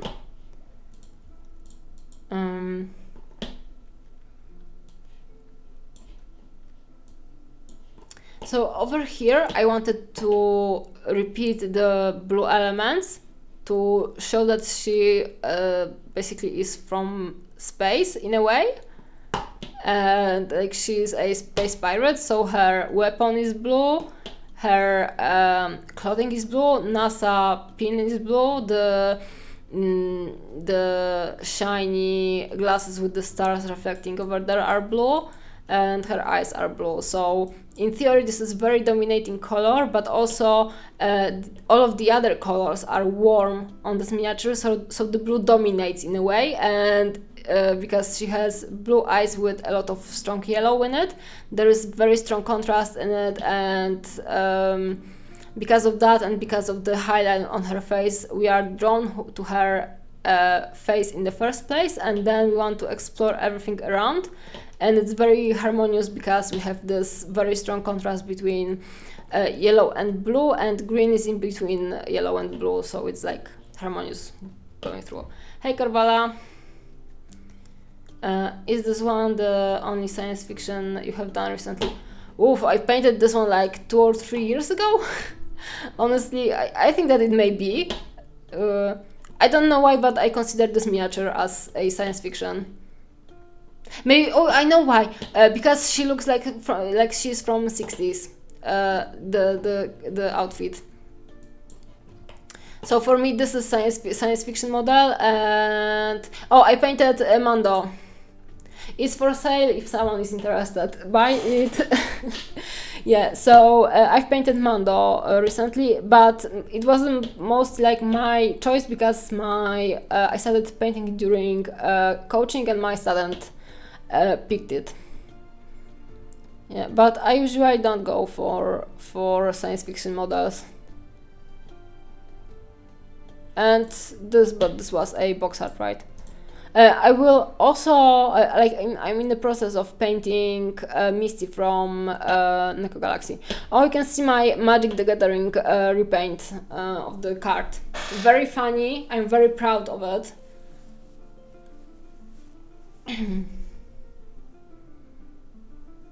Hey Petras. Hello, yes, she looked like a character from Daft Punk video. Yeah, exactly, yeah, this is the perfect comparison. This is the way it is. Yeah, so this is pretty much it. It's pretty like late, so I don't think that I will be finishing the feedback from the last stream. Oh, the fairy, this one was very complicated painting for me, and I just decided to have this nice, very smooth fairy on the top of this composition, and the base of the composition being like something totally different. I usually wouldn't do that, but basically the issue with this miniature is that this is very 3D and very round and very bendy and very interesting, and then like there is this flat ground which is totally invisible from the front. When you are looking at the miniature from the front, it's totally invisible, right? So I decided that I can do whatever I want with the base, and I decided to paint like this swirly water with the bubbles all around. And it doesn't, like, this is completely different painting than the rest of the miniature, but I decided to do it, and the only like shared element between the base and the miniature are those droplets of water I've painted on the leaves. Yeah, so sometimes I just do stuff like that when I don't have the like idea to make anything interesting with the base. Then, for example, my mind is just poking me when I'm painting, like, do something with the base, and yeah, sometimes it ends like that. It's the math meme. Yeah, it is. Talk about the scales on the snake woman. Okay, I can talk about it. Where is the snake woman? Oh, I'm really proud of this one. And again, this is the issue of having Harley just going like somewhere on the street and having the base totally boring. So I just decided to paint the base with a lot of detailing and designs to make the base very interesting. And because Harley is a very crazy character, it matches her. And do you ever make drastic changes of direction in mid painting? Do you ever start over completely or just paint through? I usually don't start over completely, but for example, Mama Buho, I have somewhere, but I'm not sure where, I have work in progress picture of Mama Buho where she had basically her dress done, finished. The dress was dark violet in stars. The whole dress was in stars and in moons, and it had this clothing texture over it. So I painted it for like full 3 days, and it was almost done. But I didn't like the direction, so I decided to repaint her white. And after I repainted it like this, even without the design over here. Only then I knew that I'm finding the right direction. So yeah, I'm not afraid to repaint, but I usually prefer to repaint it on a sketching phase and not on a phase where something is very finished. Okay, the scaly lady, this one. Where is the full picture? I never can find it. Okay, so with this one, I got a commission for her, and I had to do something interesting with her. And for some time I was thinking about painting whole stuff and this glittery effect. So I didn't have a clear idea for her, but this is fantasy enough to do something cool with the character. So I wanted to paint the texture that was interesting for me and explore the painting basically.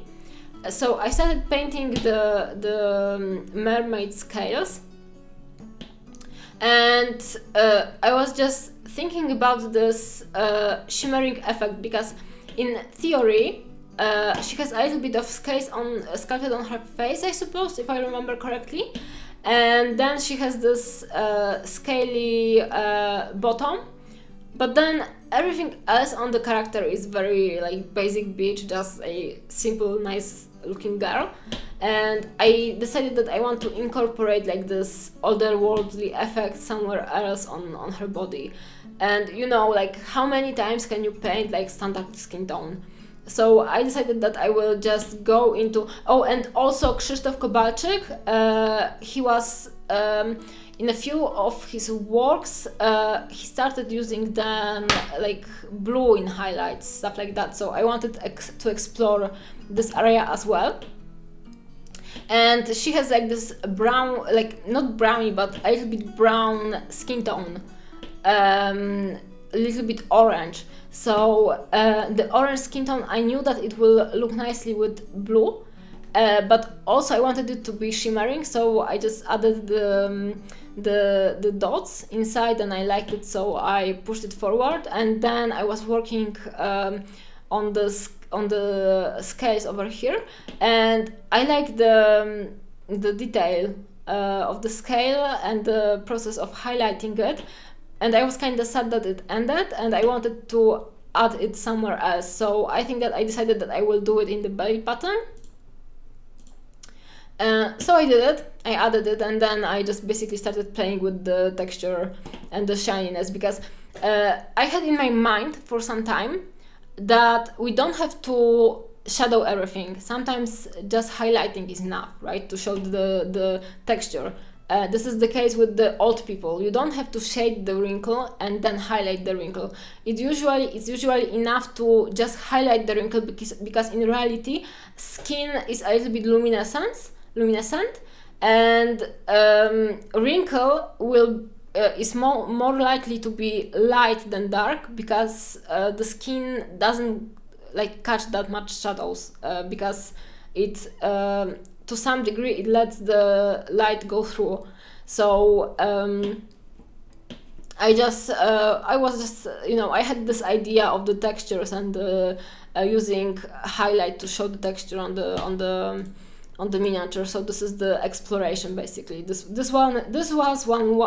was one big experiment for me, and it turned out pretty well. I will check if I have any work in progress pictures. I think that I have, but sometimes I have very big mess, and oh yeah, you can over here you can more or less see the direction. She had oops, not like that. She had sculpted. You can see the highlights. And you can see that I thought very early about the shimmer in her skin, and that I wanted to build this contrast between orange undertones and this bluish highlight. Also, the scales were sculpted on her face, so I painted the color on the scales and over here, because scales are over here. So color coding, repeating the colors on both elements, and again the scales in the belly button. And this was my initial sketch for the colors and for the shadows, stuff like that. And then I was exploring further, right? Over here I designed her mimicry, like the face, how her emotions on the face were looking, because like I wanted to do something interesting with her face. You can see over here that my first thought was to make asymmetrical brows to make her like and then I wanted to like make it stronger, so I make it like right, I'm looking at you. Yeah, and then I think that I started working on the scales, adding the detailing, and you can see that I started repeating the highlights on the belly, just going further lower and adding the shimmer effect. Yeah, and this is something I've painted for my cousin's son, so for my nephew. Yeah, and this is another.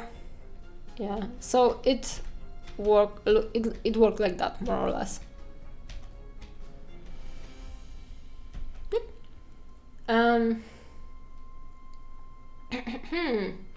And do you ever make? Yeah, I do. Wow, thank you very much. I'm happy to make the wow effect. Yeah. Also, I'm not sure if you can see it. At first, I didn't know what to do with her hair, and it looks. I just decided to go for black because, as I mentioned, like on my different streams, black and white are not a color.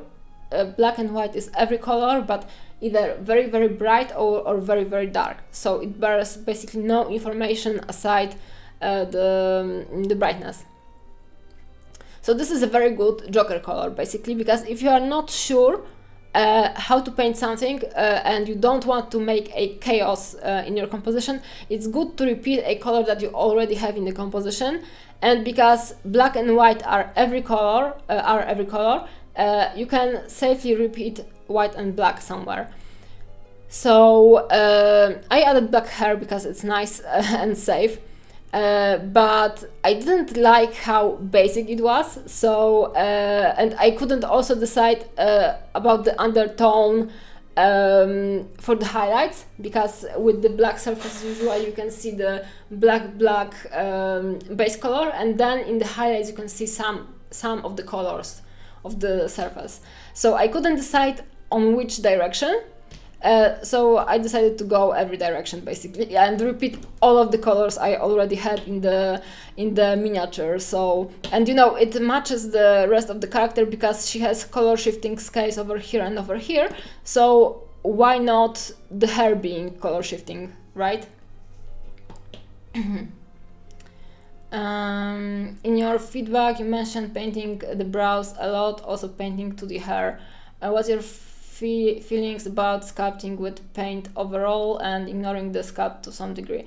My thought is that you shouldn't care about it at all, because the sculpt is your canvas basically, and you should for me a good sculpt is a sculpt that doesn't force the painting on you, but allows you to paint basically.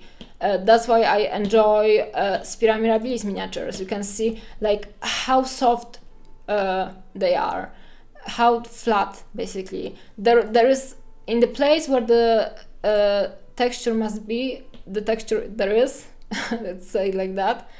But you have like, look how flat this one is.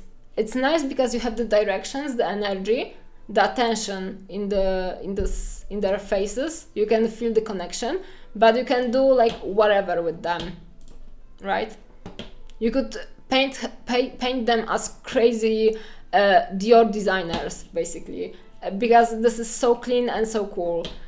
And this is a sculpt that allows you to paint, allows you to interpret. So my approach in general is to interpret the miniature, right? I feel like inside need to do something with the sculpt. So in general, I don't care about what is sculpted. I'm very eager to cut stuff off, and I think that over here is a very good example where it is Neko Galaxy, Yama. So okay, this is not a good end effect and picture. So this basically was my idea for a miniature. When Innu Kingdoms were starting to design their miniatures, I told them, do something with the veil. And I was thinking about something like this, or about something with very little detail. And the end effect of the sculpting and the art design in general was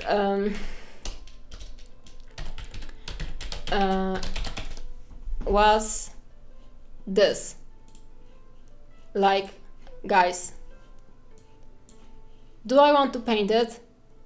Hell no, because this has so many detailing and so many, you know, different stuff that is actually stealing the attention away from the nice veil. That, you know, like, first of all, it's so cluttered that this is basically a bust to be colored. And you know, this is alright, because in general the sculpt is very good, right? And it's okay, but this is not a sculpt for me. And I was missing very much the veil that was sourced from me.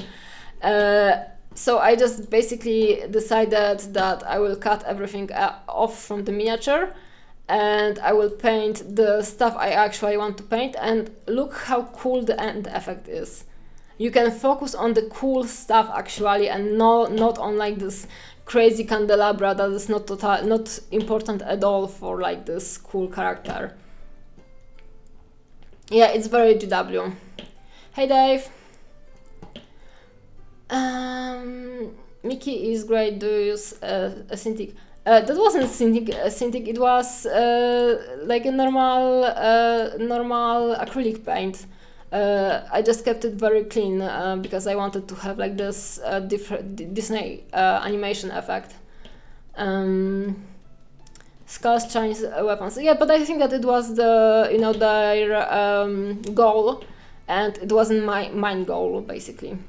Would have been a better sculpt if they sold it like that. Yeah, I tried to basically do a limited collab with them and really try to like convince them to re-release it like that, but it was sadly impossible, and that's why I like created this one over here. Yeah, it's basically finished, the box art. I won't show it like how it looks better, but more or less like this in this pretty bad webcam.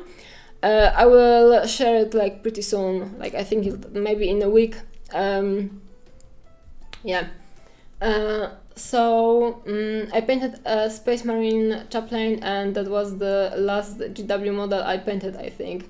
It was covered with little things all over. Yeah, exactly, and it's like, it's so small that you cannot paint anything on it, basically, aside base color and highlight.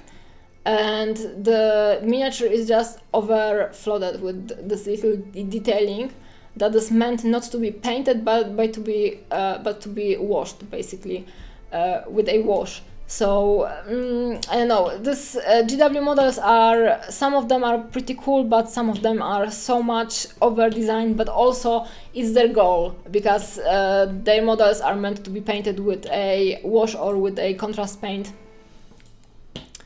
So you know, sometimes when we enter a paint job, let's call it like that, we have to agree for the conditions or the rules that the company is serving. So for example, for my brand Awesome Creations, I decided that they won't be textured almost at all, more like Lucas Pina miniatures, and you will have a lot of flat surfaces. You will have the place to paint stuff on, but again, people who are used to GW will struggle a little bit.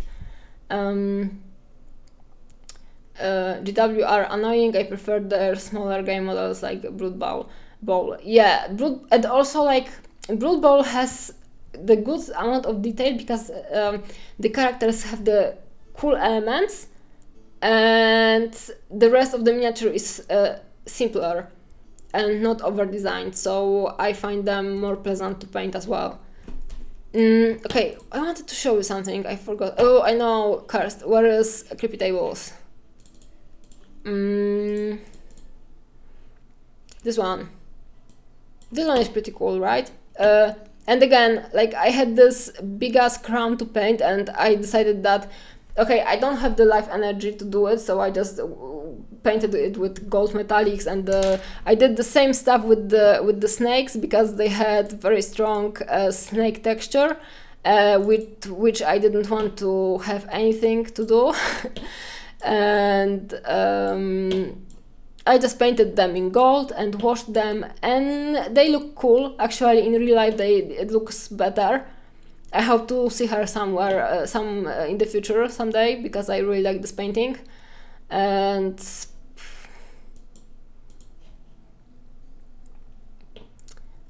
She reminds you of Lana Del Rey a little bit.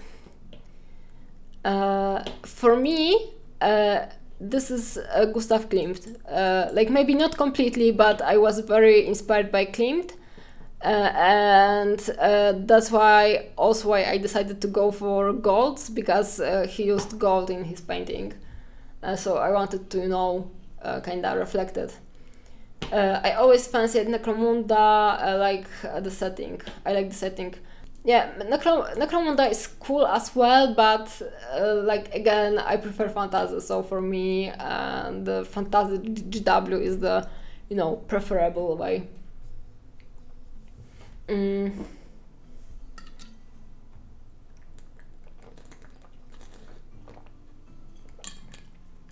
guys, I have to admit that streaming really works for me, because I felt like basically shit in the evening, and now I feel very, very good. So thank you guys for giving me the energy to function.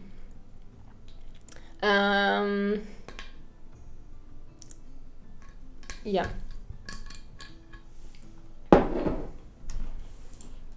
I don't know what cozy, like I can show you my versions of cozies.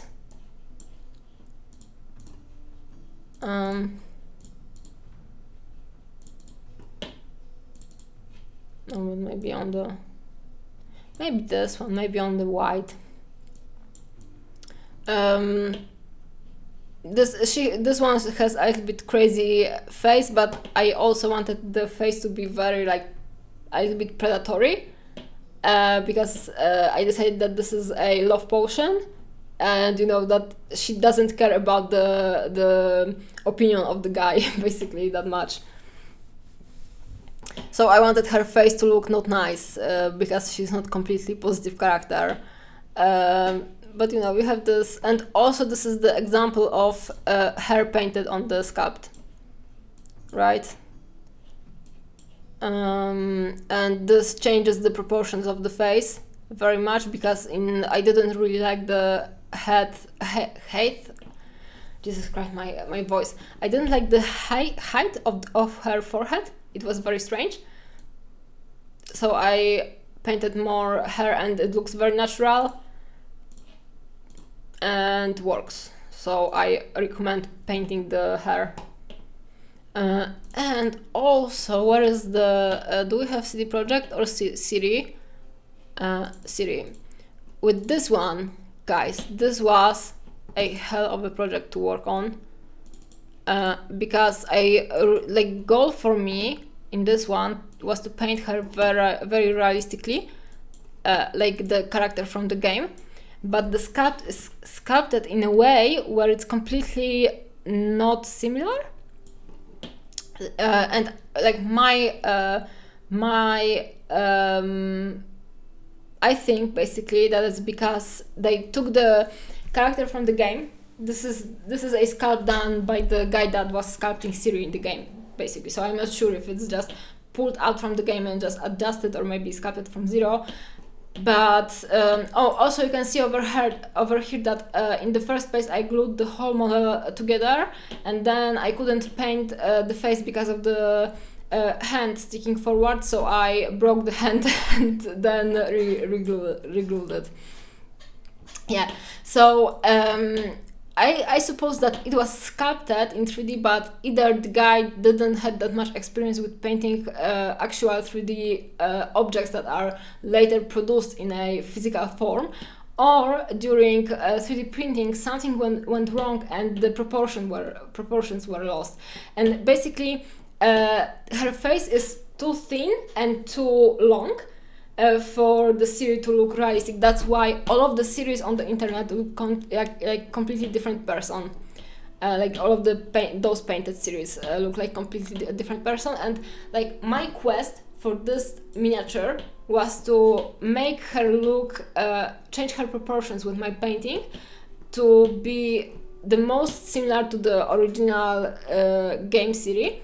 And that's why, for example, like this bank over here is painted on her forehead basically. It doesn't look that bad. I would say that it looks pretty okay.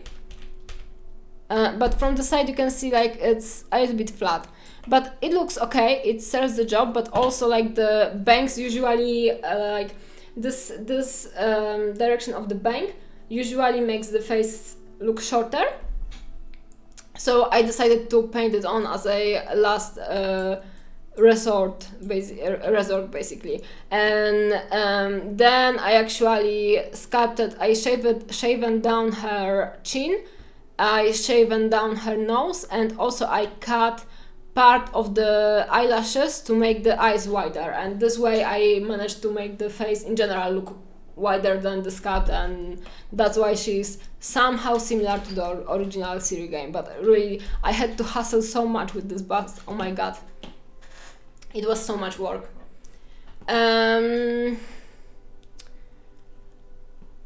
I just discovered the stream and it's so good. Thank you, I'm happy that you like it. How often do you stream? I will be streaming right now 2 days a week, Tuesday and Thursday, and sometimes on weekends. So this weekend I think that I will stream on Sunday, but I'm not sure how my day will look like. But I suppose that I will stream on Sunday also. And today's Thursday, right?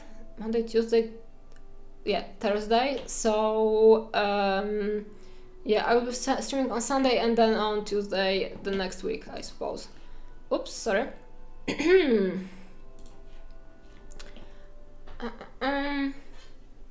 I will try to put my stream like calendar up on Twitch, but it didn't work for me last time, so maybe this time. Or if it won't work, you can sign up for my Discord, and usually at least I'm trying to be more consistent and put info over there, or on my Instagram, which I will be updating like from December.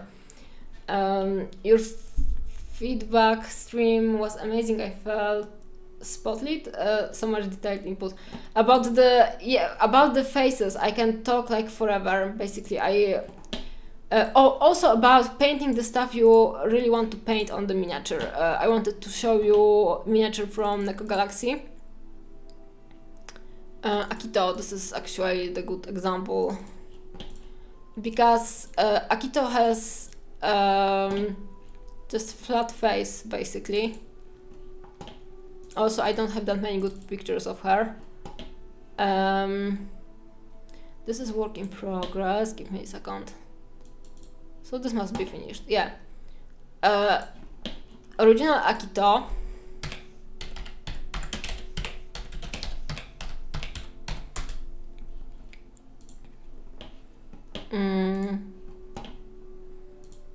She looks completely different. This is how Dave Colwell painted her. Aitami or Ayatami, I'm never sure.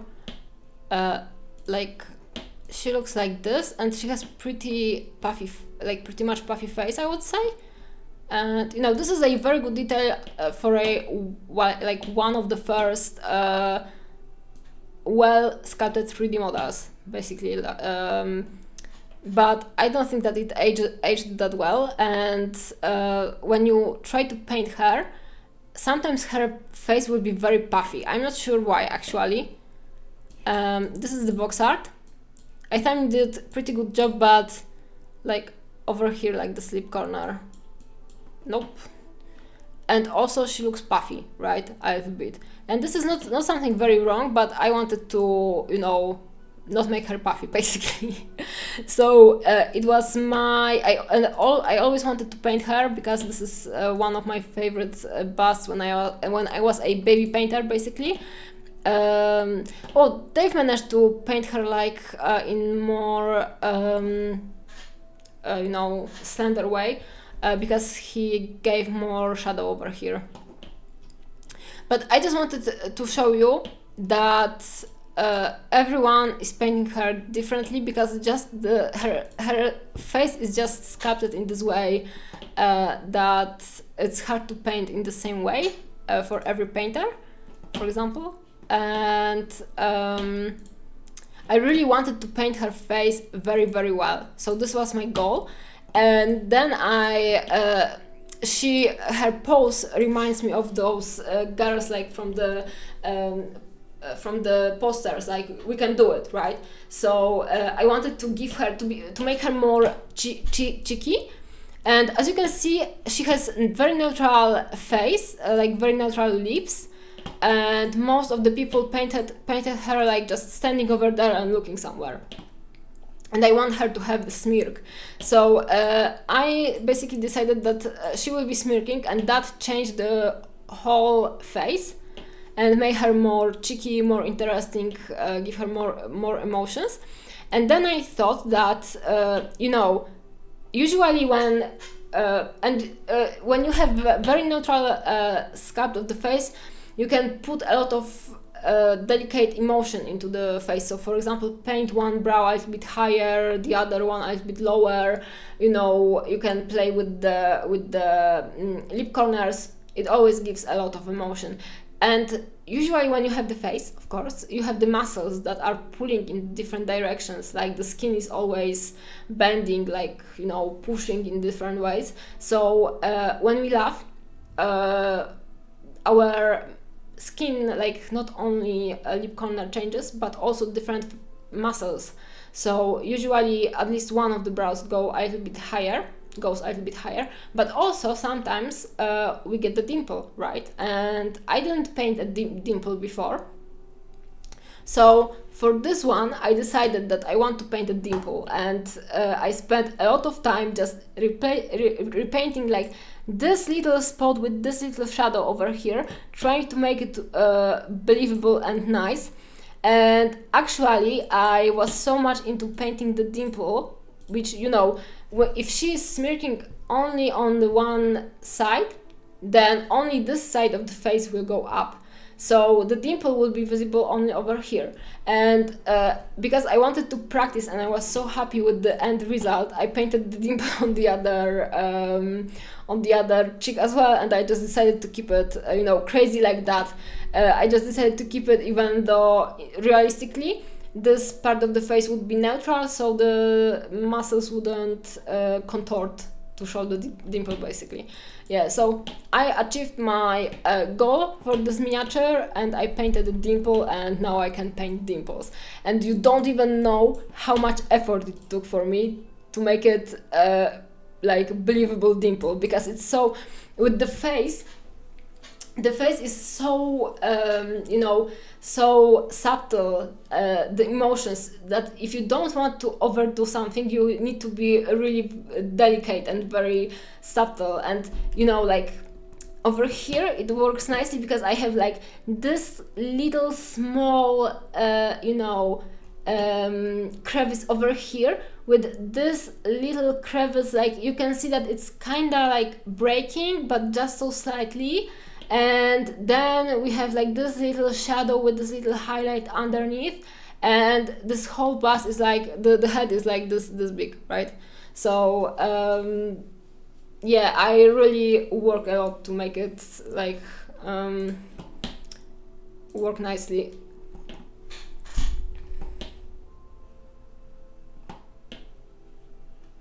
I never seen that one on the left. Which one? Mine or the other one? Oh, let me close those.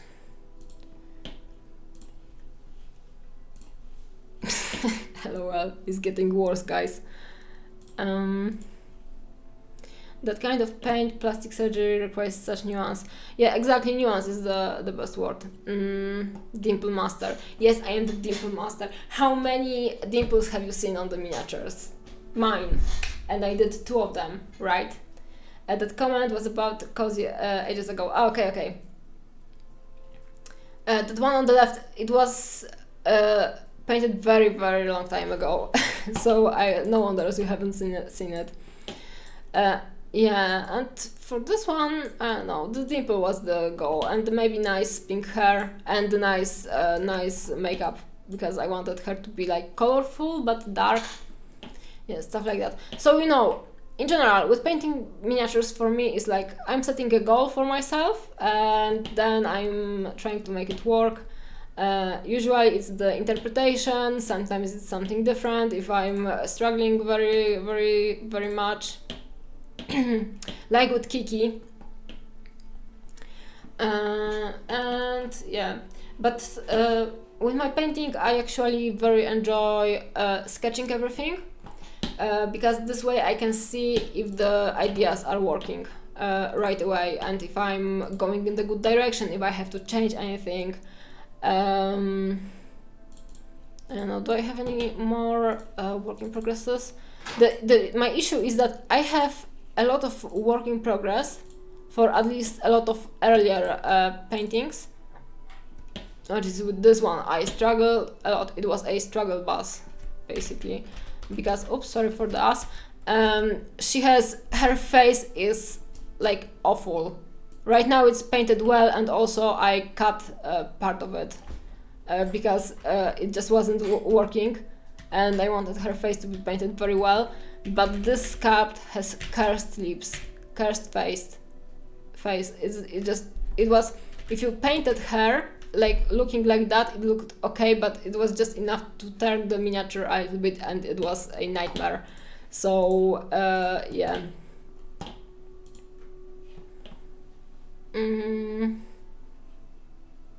Your dog is called Kiki. Does he wear as much accessories as the Neko Galaxy's Kiki?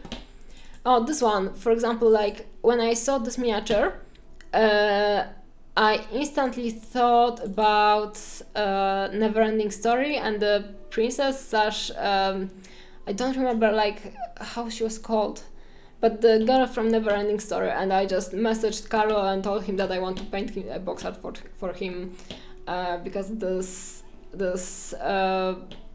bust is very small and very simple, but it just birthed enough emotions and enough like idea for me to want to paint it like instantly.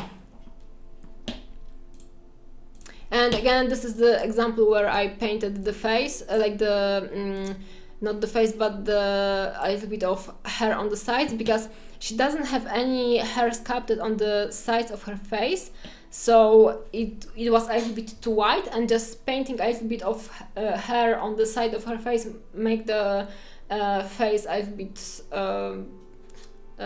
thinner or less white in general. Yeah, so that's why I'm thinking a lot about all of this detailing, because you wouldn't think usually about it, but this is like moving the shadows, moving the hair, adding some stuff here, and maybe highlighting somewhere different. It will change the face completely, and on bust it's very visible. And I suppose that's why I paint a lot of busts, because I can do the most over there, and with the full miniatures, the 75s, you need to like basically do more sculpting in the base, basically to create the environment and make them work. Oh, this is something old. I don't even know what happened with it. I think that someone bought it from me, but I really like painting like this little swirlies on her skin. Yeah, I think that one of my first collectors bought it from me, and I painted another version for my grandma, but I don't have pictures of her on over here. You've never finished that bust, you painted it 3 times. It sometimes happens. I don't want to show too much naked people, but Dancing Girl was very cool to paint for me. Yeah, so I don't know. I suppose that it's it. I don't know. I wanted to finish doing the feedback, but maybe I will finish it on Sunday actually, because I'm losing my voice today. And yeah, thank you guys for coming. I will see who we can write right now. Twitch. Who do we have here? AC Miniatures. Yeah, let's write him. Okay, so thank you guys for coming. Sorry for my breaking voice. I hope that you enjoyed the stream. I know that it was kinda like long and I don't know, maybe not that focused on topic, but it's very like composition is very fluid.